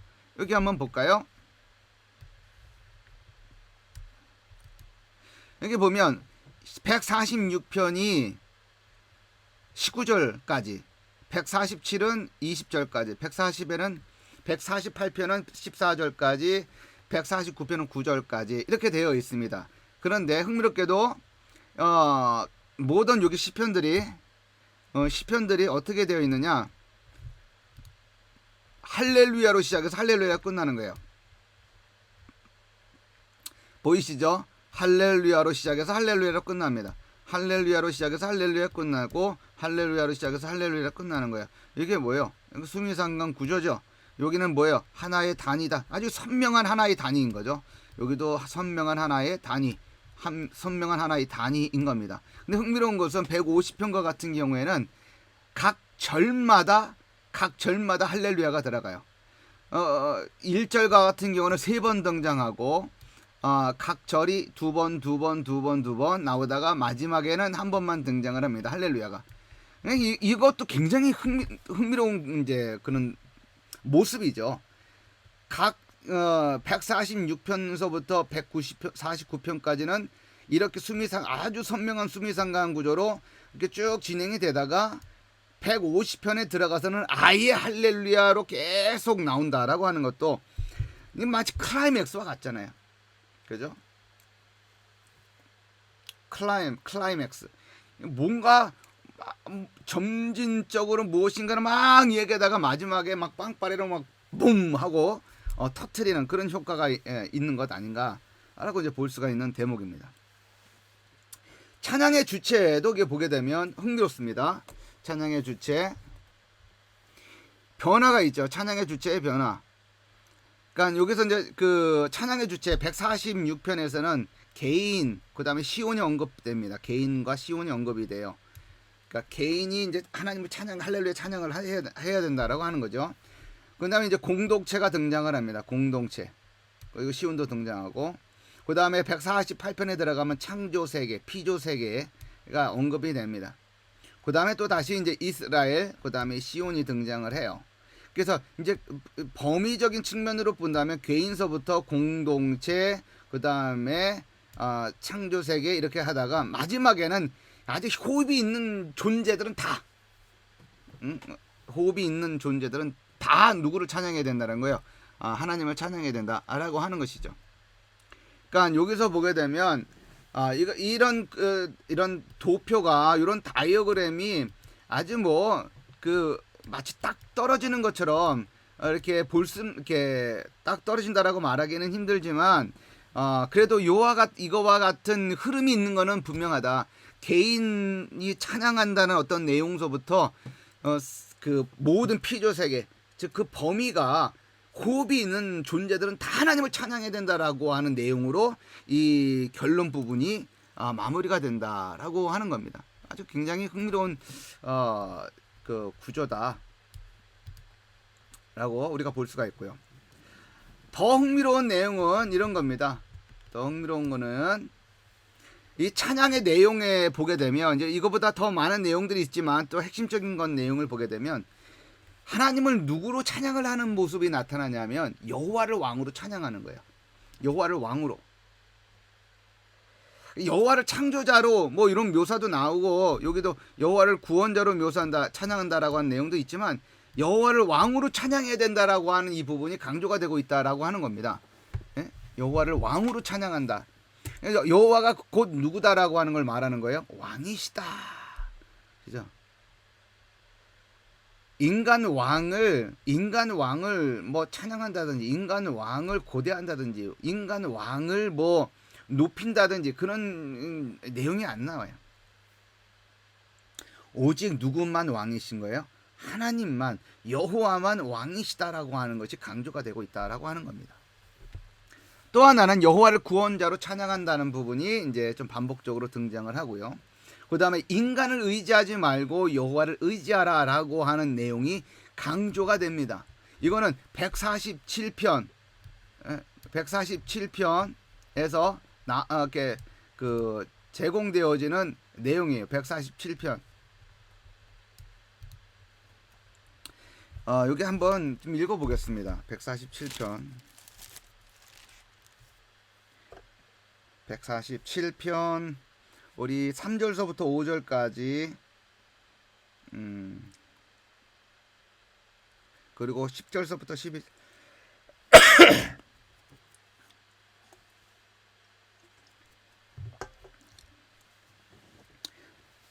그 147편 2절서부터 한번 읽어보겠습니다. 여호와께서 예루살렘을 세우시며 이스라엘의 흩어진 자들을 모으시며, 이렇게 됐죠. 흩어진 자들을 모은다라고 하는 것은 바벨론 포로기 이후를 염두에 두는 거죠. 그 시가 예루살렘 귀한 자들을 얘기하는 겁니다. 상심한 자들을 고치시며 그들의 상처를 싸매시는도다. 그가 별들의 수요를 세시고 그것들을 다 이름대로 부르시는도다. 우리 주는 위대하시며 능력이 많으시며 그의 지혜가 무궁하시도다. 여호와께서 겸손한 자들은 붙드시고 악인들은 땅에 엎드러뜨리시는도다. 10절에서 11절 보게 되면 거기 이런 말이 있어요. 여호와는 말의 힘이 세다 하여 기뻐하지 아니하시며 사람의 다리가 억세다 하여 기뻐하지 아니하시고 여호와는 자기를 경외하는 자들과 그의 인자하심을 바라는 자들을 기뻐하시는도다 라고 되어 있어요. 그러니까 누구를 기뻐한다는 거예요. 여호와를 경외하는 자들을 기뻐한다라고 하는 것이죠. 또 146편 한번 보겠습니다. 146편 3절에서 5절 한번 볼까요? 3절에서 5절. 자, 여기는 이제 우리가 실로 누구를 의지해야 되는가에 대한 내용이 나옵니다.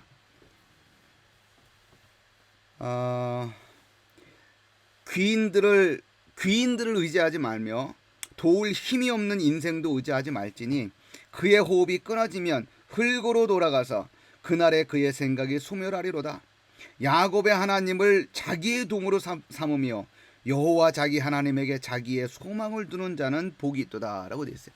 그러니까 누구에게 피해야 되고 누구에게 소망을 두어야 되고 누구에게 그 의뢰를 해야 되고 노래하고 있는 거예요. 하나님에게, 여호와 하나님에게 우리의 믿음을 우리의 믿음의 어떤 닻을 내려야 된다라고 하는 것을 이야기를 하고 있습니다.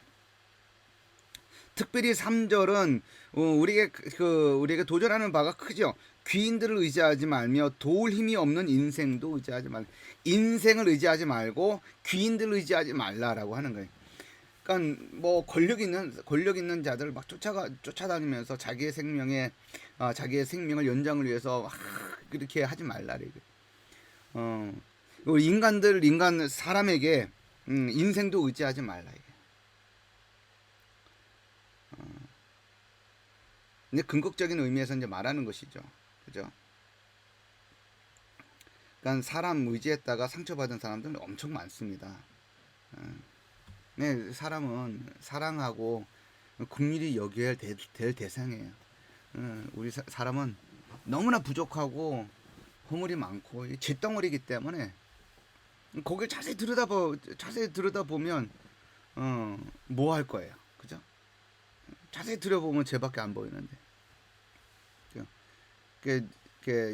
학생들도 이 원우들도 마찬가지입니다. 이게 보면 교수님들이 훌륭한 교수님들이죠. 다 뭐 저를 포함해서 다 훌륭한 교수님들이죠. 근데 자세히 들여다보면 죗덩어리더라 이게. 죗덩어리들. 그러니까 누군가를 의지해서 무엇인가를 한다라고 하는 것은 별 의미가 없다. 그죠? 우리가 의지하고 우리가 기댈 곳은 하나님 한 분밖에 없습니다. 자, 이와 같은 내용이 결론 부분에 이제 나와 있는 겁니다. 이 결론 부분이에요. 예. 자, 그런데 이렇게 서론 부분하고 이 결론 부분에서 이와 같은 내용들이 이제 존재를 하는데 가운데에는 이제 뭐가 존재하는 거예요? 본론이 존재한다. 본론. 예? 본론에는 어떤 것들이 존재하냐면 모음집들이 존재해요. 그것들을 잠깐 이제 보겠습니다. 근데 이거를 우리가 다 살펴볼 수는 없어요. 다 살펴볼 수는 없지만 그래도 좀 이렇게 몇 군데 좀 이렇게 흥미로운 지점들을 우리가 좀 이렇게 살펴보면 좋지 않겠나 싶습니다. 자, 이게 본론 부분에 이렇게 모음집이라고 하는 것이 존재하는데 여기 보면 모음집들이 이렇게 여러 가지 존재해요. 여러분들 우리 교재에도 이제 존재하는데 여기 보면 다윗시, 고라시, 아삽시 이런 모음집들이 존재해요. 모음집이라고 하는 것은 일종의 묶여 있다라고 하는 거예요. 다윗의 시라고 하면 다윗의 시가 쭉 이어져서 나오는 거예요. 33편에서 41편까지는 다 다윗의 시예요. 51편서부터 72편까지 다윗의 시 쭉 나옵니다.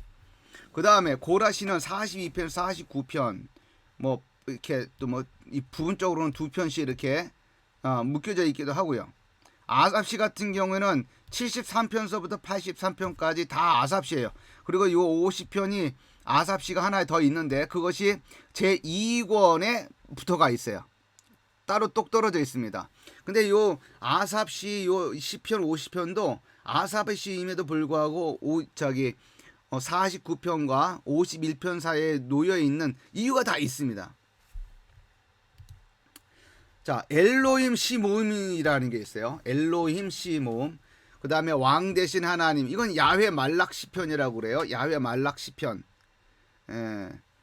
이거는 93편서부터 100편까지, 그 다음에 47편까지 이렇게 되어 있습니다. 뭐 찬양시 모음 103편에서 107편, 성전으로 올라가는 노래 이거는 120에서 134편, 그 다음에 할렐루야 시 모음이 있죠. 이렇게 중간중간 이렇게 부분적으로 이렇게 묶여져 있는 두 편이 묶여져 있기도 하지만 이렇게 따로 이렇게 떨어져 있기도 하고 146에서 150편까지는 이렇게 딱 이렇게 묶여져 있기도 합니다. 요거 왕 대신 하나님의 시 모음집, 왕 대신 하나님의 시 모음집, 이게 야훼 말락 시편이라고 하는 것인데 그것이 제 4권에 등장을 합니다. 4권, 그죠? 4권에 등장하는 거죠. 4권. 이게 막 이 컴퓨터 용량이 막 이게 동영상 찍으면서 이게 잡아먹으니까 이 글씨가 안 써집니다. 만약에 이 동영상으로 계속 이거 찍어야 되는 상황이 벌어지면 어떻게 될지 모르겠어요. 컴퓨터를 한 대 사야 되는 건가요? 모르겠어요. 고민이 많습니다. 자, 야훼 말락 시편이에요. 야훼 말락이라고 하는 것은 하나님이 왕이시다라고 하는 것을 말하는 겁니다. 그것을 강조하는 시편이 제4권에 존재한다라고 하는 것. 엘로힘 시 모음집이라는 것이 참 독특한 거예요. 42편에서 83편까지 존재해요. 42편서부터 82편이라는 것을 하는 것은 2권에서 3권 중간까지의 모음을 말하는 거예요. 근데 거기는 무슨 모음이라 왜 그렇게 이렇게 엘로힘 시 모음집이라 그러냐면 하나님의 이름이 여호와보다 엘로힘이라고 하는 이름으로 등장을 많이 하기 때문에 그렇습니다. 여기에 써 있는 대로 여기 42편에서 83편을 보게 되면 엘로힘이라고 하는, 그러니까 하나님이 엘로힘으로 등장하는 그것이 245번 등장하고 여호와로 등장하는 곳이 45번이에요. 그러니까 몇 배, 거의 한 5배 정도가 많죠. 그죠? 여기를 보게 되면, 그래서 제가 또 잠시 나가 있도록 하겠습니다. 여기 보게 되면,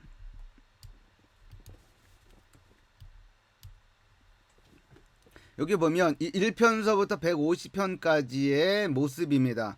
여기에 보게 되면 여호와, 야훼, 하나님의 이름이 야훼로 등장하는 곳을 이렇게 분석을 해 놓은 거예요. 보게 되면 1편서부터 41편까지 보게 되면 이렇게 표시가 나와 있죠. 많이 등장을 합니다. 그런데 이제 41편 넘어서부터 한 85편 여기 직전까지는 여기 이 부분은 없어요. 이 부분은 여호와라고 하는 이름이 등장하기는 하지만 굉장히 빈도수가 낮다. 그리고 다시 85편서부터 84편, 85편 거기서부터 시작을 해서 145편까지는 여호와라고 하는 이름이 많이 등장하죠. 많이 등장합니다. 근데 반대로 엘로힘, 요거는 이제 엘로힘, 하나님이 엘로힘으로 등장한 부분을 표시해 놓고 있는 부분입니다. 여기에 보게 되면 1편서부터 41편까지 보게 되면 요 부분은 엘로힘이 별로 등장하지 않죠. 그런데 42편, 41편 넘어서부터 85편 뭐 요 정도 간에 걸쳐서 뭐가 등장하는 거예요? 하나님이 엘로힘으로 등장하는 그 빈도수가 굉장히 많다라고 하는 거예요. 그래서 학자들은, 그러니까 시편을 연구하는 학자들은 여기를 엘로힘 시편 모음집이다라고 하는 이름으로 붙인 거예요. 이 부분이 좀 독특한 부분이에요. 왜 좀 특이한 부분이다라고 하는 거예요. 왜 하나님의 이름이 이쪽 부분에서만 유독 엘로힘으로 많이 등장할까? 그냥 이제 연구해야 될 부분인 거예요. 많이 더 연구되어져야만 합니다.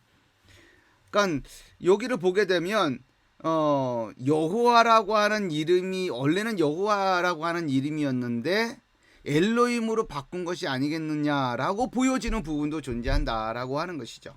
자, 그 부분을 어디서 볼 수 있냐면 이 부분에서 볼 수 있는 거예요. 시편 40편, 14편하고 53편에 보게 되면 이렇게 이런 차이를 보일 수 있어요. 14편 1절, 53편 2절에 보면 아벨이라고 하는 단어, 그 다음에 아빌라라고 하는 단어가 있어요. 요 단어를 보게 되면 비슷하죠. 다른 뜻을 가지고 있습니다. 그런데 이런 차이가 존재하고, 이 차이는 뭐 지금 우리들의 관심의 대상이 아니에요. 관심의 대상은 뭐예요? 엘로힘이라고 하는 것과 야훼라고, 여호와라고 하는 이름입니다. 14편에서 2절에 보게 되면 14편 2절에서 보면 여호와라고 이름이 되어 있는데 53편에 보게 되면 엘로힘으로 바뀌어져 있다라고 하는 거예요. 엘로힘으로 되어 있다라고 하는 겁니다. 10편, 14편하고 53편 여러분 성경을 펴서 한번 보세요. 거의 똑같아요. 거의 똑같습니다. 물론 차이가 나는 부분들은 존재하죠. 미세하게 차이가 나는 부분들도 존재하지만 여러분들이 읽어보면 알겠지만 이거 동일한 시편이었다, 쌍둥이 시편이라고 부를 정도로 동일하다.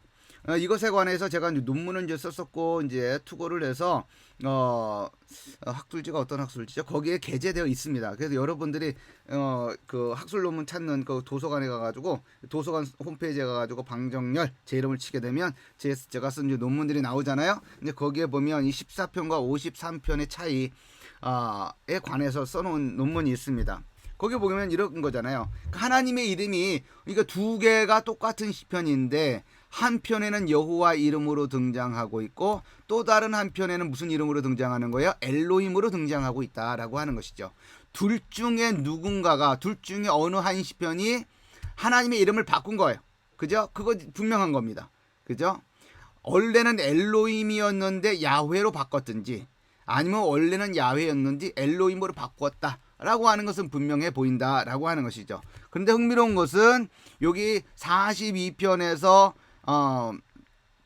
43편에서 여기 80여 편, 84편에 이르기까지 여기는 다 하나님의 이름이 주로 뭘로 등장한다? 엘로힘으로 등장한다 라고 하는 거예요. 그리고 53편은 어디에 속해 있는 거예요? 바로 여기에 속해 있는 것이다 라고 하는 것이죠. 이제 그런 점에서 그런 점을 고려해 본다고 한다면 아마도 아마도 여호와 이름이 야훼였는데 엘로힘으로 바꾼 것이 아니었을까? 라고 생각을 해볼 수가 있는 거예요. 반드시 그것이 맞다라고 볼 수는 없지만 그런 것이 아니었겠느냐라고 이제 생각을 해볼 수가 있는 겁니다. 이런 모음집이 존재한다라고 하는 것이죠. 이런 모음집이.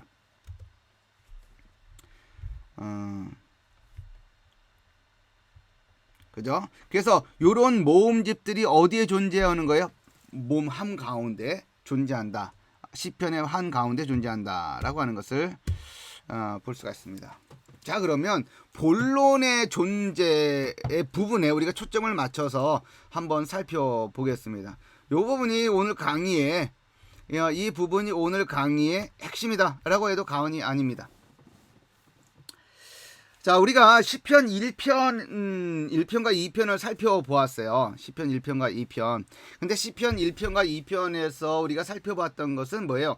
인간 왕이 하나님의 기름 부음을 받아 시온의 세움을 받은 인간 왕은 하나님의 율법을 주야로 묵상해야 된다라고 하는 그 핵심 메시지를 우리가 뽑았다라고 하는 것이죠. 그 핵심 메시지가 시편 전체에 걸쳐서 이제 흘러가게 되는데 어떤 식으로 흘러가게 되느냐라고 하는 거예요. 시편 2편만 보게 되면 시편 2편을 보게 되면 인간 왕이 세움을 받는다라고 하는 이야기가 전개가 됩니다. 우리가 시편 전체를 다 볼 수 없지만 여러분들이 이제 책을 다 읽었기 때문에 지금 제가 강의하는 부분을 그래도 다 읽었기 때문에 읽으신 분들은 훨씬 더 이해도가 높을 겁니다. 자, 인간 왕이 세움을 받았어요. 그런데 1권과 2권 이렇게 3권 이렇게 있으면 이렇게 하나님의 그 인간 왕으로 세움 받은 왕이 이렇게 쭉 진행이 됩니다. 중간중간 여러 가지 이야기가 있지만 그런데 시편 72편을 가게 되면 인간 왕의 계승과 관련된 내용이 나옵니다. 인간 왕의 계승이라는 얘기가 뭐예요? 한 왕에서 한 왕으로 그 왕위가 넘어가는 걸 이야기를 하는 거죠. 그러니까 시편 2편에서는 왕이 세움을 받는 이야기가 나오는 것이고, 그죠? 그냥 누구나 학자들은 다 누구나 이거 다윗과 관련된 내용이다라고 얘기를 합니다. 다윗이 왕으로 세움을 받는 거예요. 근데 72편에 넘어가게 되면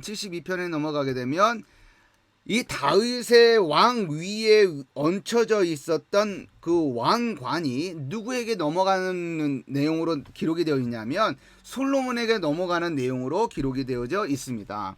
시편 72편 한번 보겠습니다. 시편 72편을 보게 되면 여러분들 표제어를 보게 되면 뭐로 되어 있냐면 솔로몬의 시로 되어 있습니다. 솔로몬의 시. 솔로몬의 시로 되어 있어요. 표제가 솔로몬의 시예요. 그죠? 그러면서 그 내용을 한번 보면 하나님이요 주의 판단력을 왕에게 주시고, 그죠? 왕에게 주시고 주의 공의를 왕의 아들에게 주소서. 왕의 아들에게 주소서.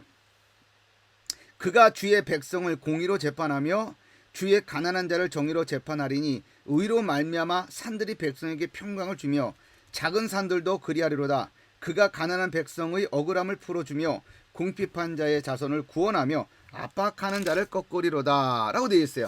여기 보면 솔로몬의 시라고 표제어가 되어 있지만 1절, 2절, 3절을 이렇게 보게 되면 누군가가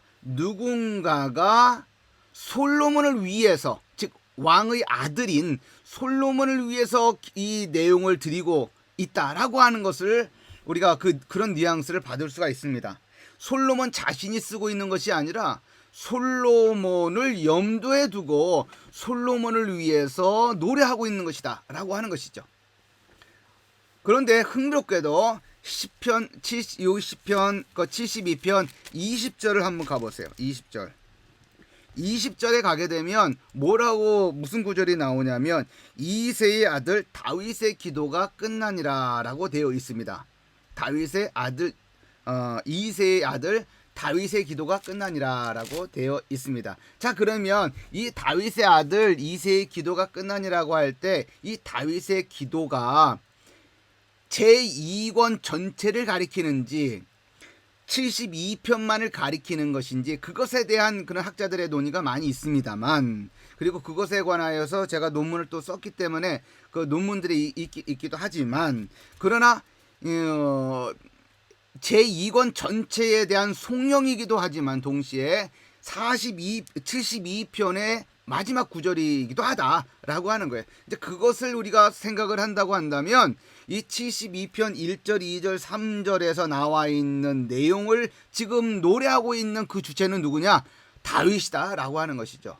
다윗이 누구를 위해서? 솔로몬을 위해서 기도하고 있는 거예요. 그래서 하나님이요 이제 왕이 될 솔로몬에게 무엇을 달라고 기도하는 거예요? 판단력을 달라고 하는 거예요. 공의를 아들에게 주십시오. 그래야지 공의로 재판을 하고 정의로 재판할 것입니다. 그래야 백성들에게 억울한 일이 없을 것입니다라고 노래하고 있다라고 하는 것이죠. 그렇죠? 그래서 이 다윗의 왕위가 누구에게 넘어가고 있는 것을 보여주고 있는 거예요. 다윗에게서 솔로몬에게서 인간 왕의 계승이 전개가 되는 그 지점이 72편이다라고 하는 겁니다. 그런데 그런 내용이 72편에서 이렇게 마무리가 된 다음에 제3권 3권에 넘어가서는 어떻게 마지막 시편이 끝나느냐. 인간 왕의 실패로 끝이 납니다. 89편으로 넘어가 보세요. 그러니까 여러분들이 이제 제 책을 자세하게 읽었다는 전제하에서 아니면 읽지 않았다 하더라도 여러분들이 충분히 이제 이해할 수 있을 것이다라고 생각을 해요. 89편의 내용을 보게 되면 89편은 다윗 언약으로 시작해서 쭉 나아갑니다. 하나님이 인자하심과 성실하심에 근거해서 다윗 언약이 맺어졌다라고 하는 이야기로 시작이 됩니다. 89편 1절, 2절, 3절 한번 제가 볼게요. 내가 여호와의 인자하심을 영원히 노래하며 주의 성실하심을 내 입으로 대대 알게 하리이다. 내가 말하기를 인자하심을 영원히 세우시며 주의 성실하심을 하늘에서 경고히 하시리라 하였나이다. 그러니까 지금 하나님의 인자하심과 성실하심을 노래하고 있어요.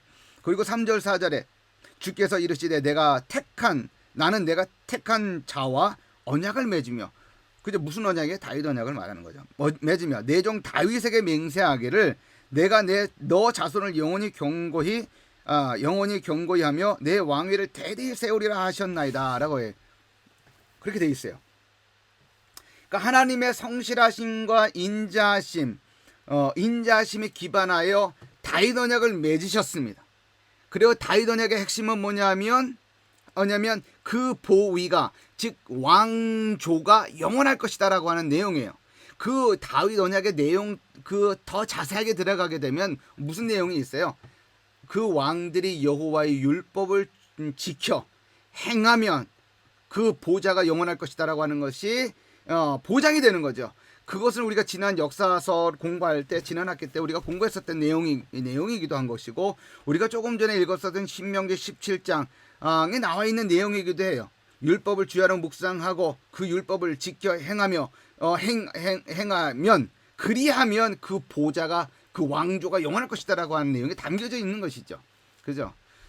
그런데 이 89편에 이렇게 시작된 내용이, 그리고 쭉 다윗 언약과 관련된 내용이 쭉 나옵니다. 그런데 그 내용이 어떻게 끝나느냐? 38절에 한번 가보세요. 38절.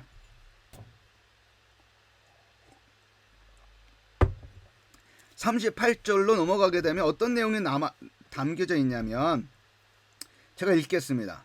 그러나 주께서 주의 기름 부음 받은 자에게 노하사, 주의 기름 부음을 받은 자는 뭘 말하는 거예요? 하나님의 기름을 받아서 왕이 된 자를 말하는 거죠. 다윗을 포함하여 데이비딕 피겨라 그래요. 다윗을 포함하여 다윗의 후손으로 왕위에 오른 자들을 말하는 겁니다. 주께서 주의 기름 부음 받은 자에게 노하사 물리치셔서 어떻게 했다는가? 버리셨대요. 주의 종의 언약을 미워하사, 누가? 하나님께서 주의 종의 언약을 미워하사 그의 관을 땅에 던져 욕되게 하셨으며, 그의 관을 땅에 어떻게 했다는 거? 땅에 던졌다라고 하는 겁니다. 그러니까 왕조가 망했다라고 하는 걸 말하는 거죠. 다윗 언약이 땅에 떨어졌다라고 하는 겁니다. 그의 모든 울타리를 파괴하시며 그 요새를 무너뜨리셨으므로 길로 지나가는 자들에게 다 탈취를 당하며 그의 이웃에게 욕을 당하나이다. 이거 남쪽 유다 멸망을 얘기하는 거잖아요. 그죠? 주께서 그의 대적들의 오른손을 높이시고 그들의 모든 원수들은 기쁘게 하셨으니 그의 칼날은 둔하게 하사 그가 전장에서 더 이상 버티지 못하게 하셨으며, 그러니까 다윗의 왕조 머리 위에 있었던 왕관을 땅에 던져버리고 다윗 언약을 땅에 던져버리고, 그죠? 다윗 언약을 미워하였다라고 하는 것은 다윗 언약이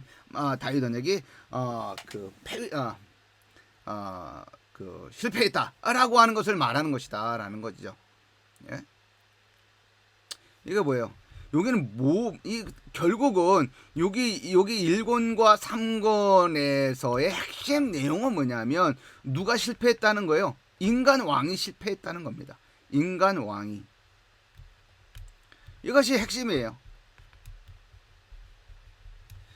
인간 왕이 실패했다. 인간 왕을 고대한다? 인간 왕이 실패했잖아요.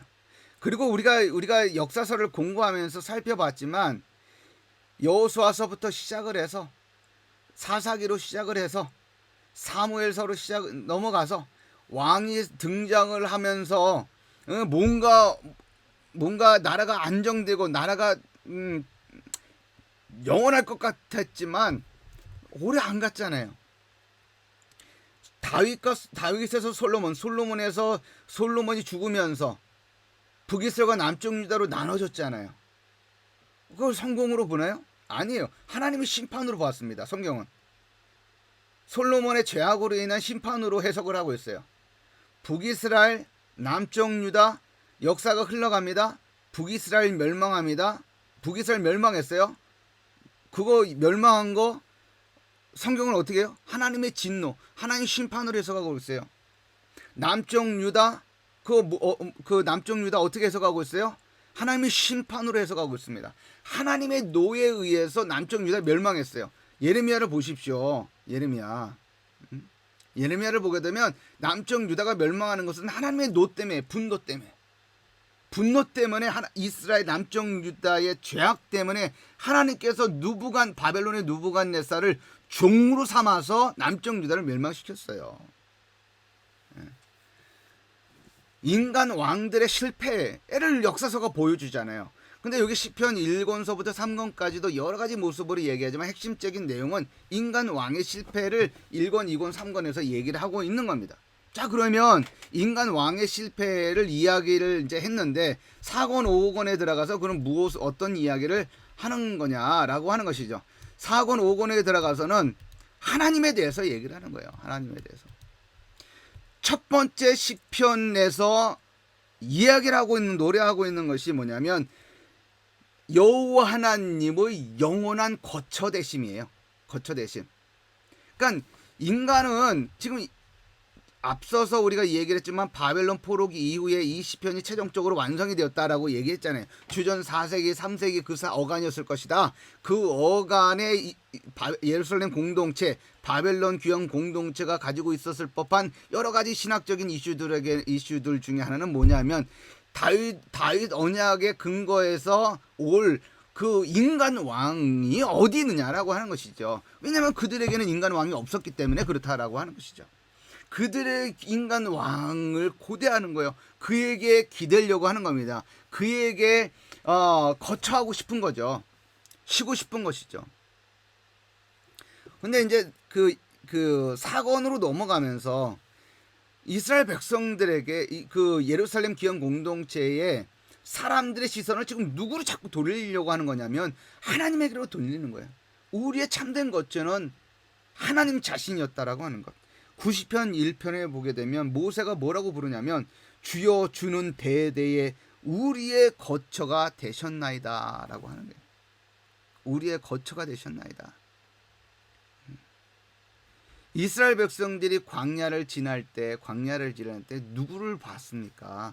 하나님을 봤잖아요. 그죠? 하나님을 봐야만 했고요.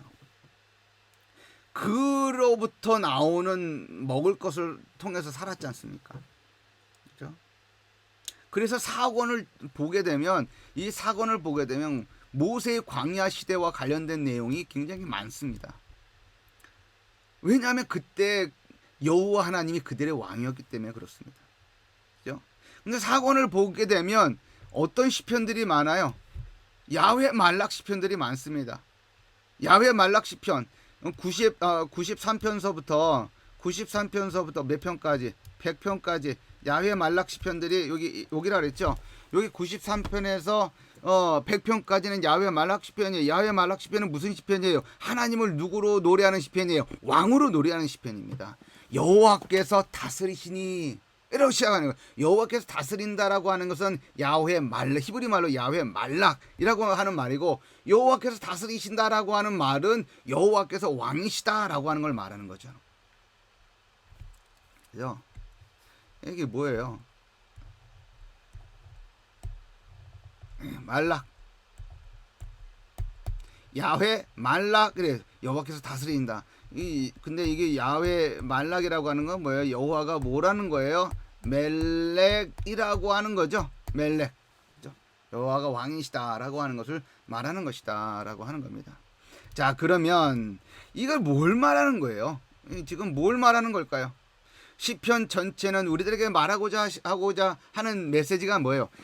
정리를 한번 해보면 이렇습니다. 시편 전체는 5권으로 구성이 되어 있대.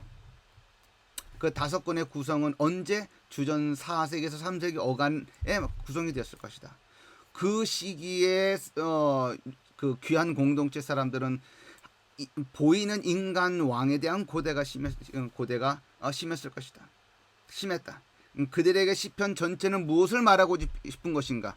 5권 전체를 통해서 말하고 싶은 메시지는 무엇인가? 인간 왕에 대한 고대는 접고 누구에 대한 고대를 누구에게 우리의 시선을 이렇게 맞춰야 된다? 하나님 왕 대신 하나님에게 우리들의 시선을 고정시켜야 된다라고 하는 것을 말하는 것이다라고 하는 것이죠. 인간 왕에게 우리들의 시선을 고정시키면 실망할 수밖에 없는 거죠. 그렇죠? 실망할 수밖에 없습니다. 그러나 우리는 누구에게 우리의 시선을 고정시켜야 돼요? 하나님 왕이신 예수 그리스도, 하나님 왕이신 야훼 하나님에게 우리의 시선을 고정시켜야 되고, 이것이 곧 신약에 들어와서는 이제 누구로 이 모든 내용들은 이게 이렇게 다 합쳐지는 거예요. 예수 그리스도를 통해서 합쳐지는 거죠. 예수 그리스도를 하나님이신 하나님이신 야훼, 하나님이신, 그리고 왕 대신 하나님 예수 그리스도, 그러나 동시에 다윗의 후손으로 오시는 예수 그리스도를 통해서 이 모든 이야기는 거기 안에 다 귀결이 되는 거죠. 그죠? 자, 우리 신약으로 넘어가면 이렇게 설명이 되지만, 여기 시편 자체 안에서 본다고 한다면 우리는 누구를 봐야 하는가? 우리들의 시선을 누구에게 고정시켜야 되는가에 대한 대답을 아주 선명하게 보여주는 것이 시편이다. 실패한 인간만 바라보지 말아야 돼. 실패하고 많은 실패할 수밖에 없는 인간 바라보지 말고 누구를 바라봐야 되냐? 여호와 하나님, 왕 대신 우리의 참된 왕이신 여호와 하나님을 바라봐야 된다라고 하는 것을 이야기하고 있다라고 하는 것이죠.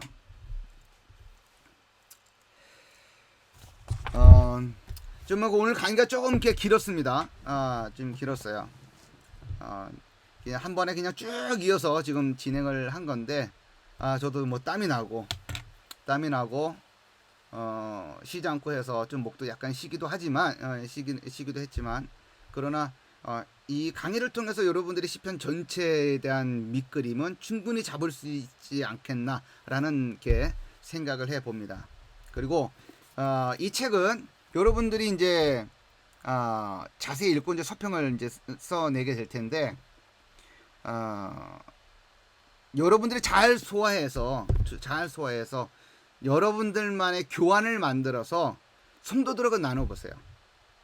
성도들하고 좀 나눠보는 것도, 성경 공부 시간에 좀 여러분들 성도들하고 좀 나눠봤으면 좋겠다라고 생각을 했으면 좋겠고, 그리고 이제 주위에 있는 사람들에게 이것도 아직 안 읽었냐라고, 이 책을 아직 안 읽었냐라고 이렇게 얘기도 해보시고, 혹시 동료들이 있으면 이런 책이 있는데 혹시 아냐고, 아직 안 읽었냐 그러면 아직도 안 읽었냐고 물어보는 그런 일도 일어났으면 좋겠다라는 그냥 생각을 해보는 겁니다. 자, 장시간 동안 강의를 듣느라고 고생을 했습니다. 한 주간 또 건강하게 잘 지내시고, 다음 강의 시간에 이렇게 볼 수 있도록 하겠습니다. 자, 수고했습니다.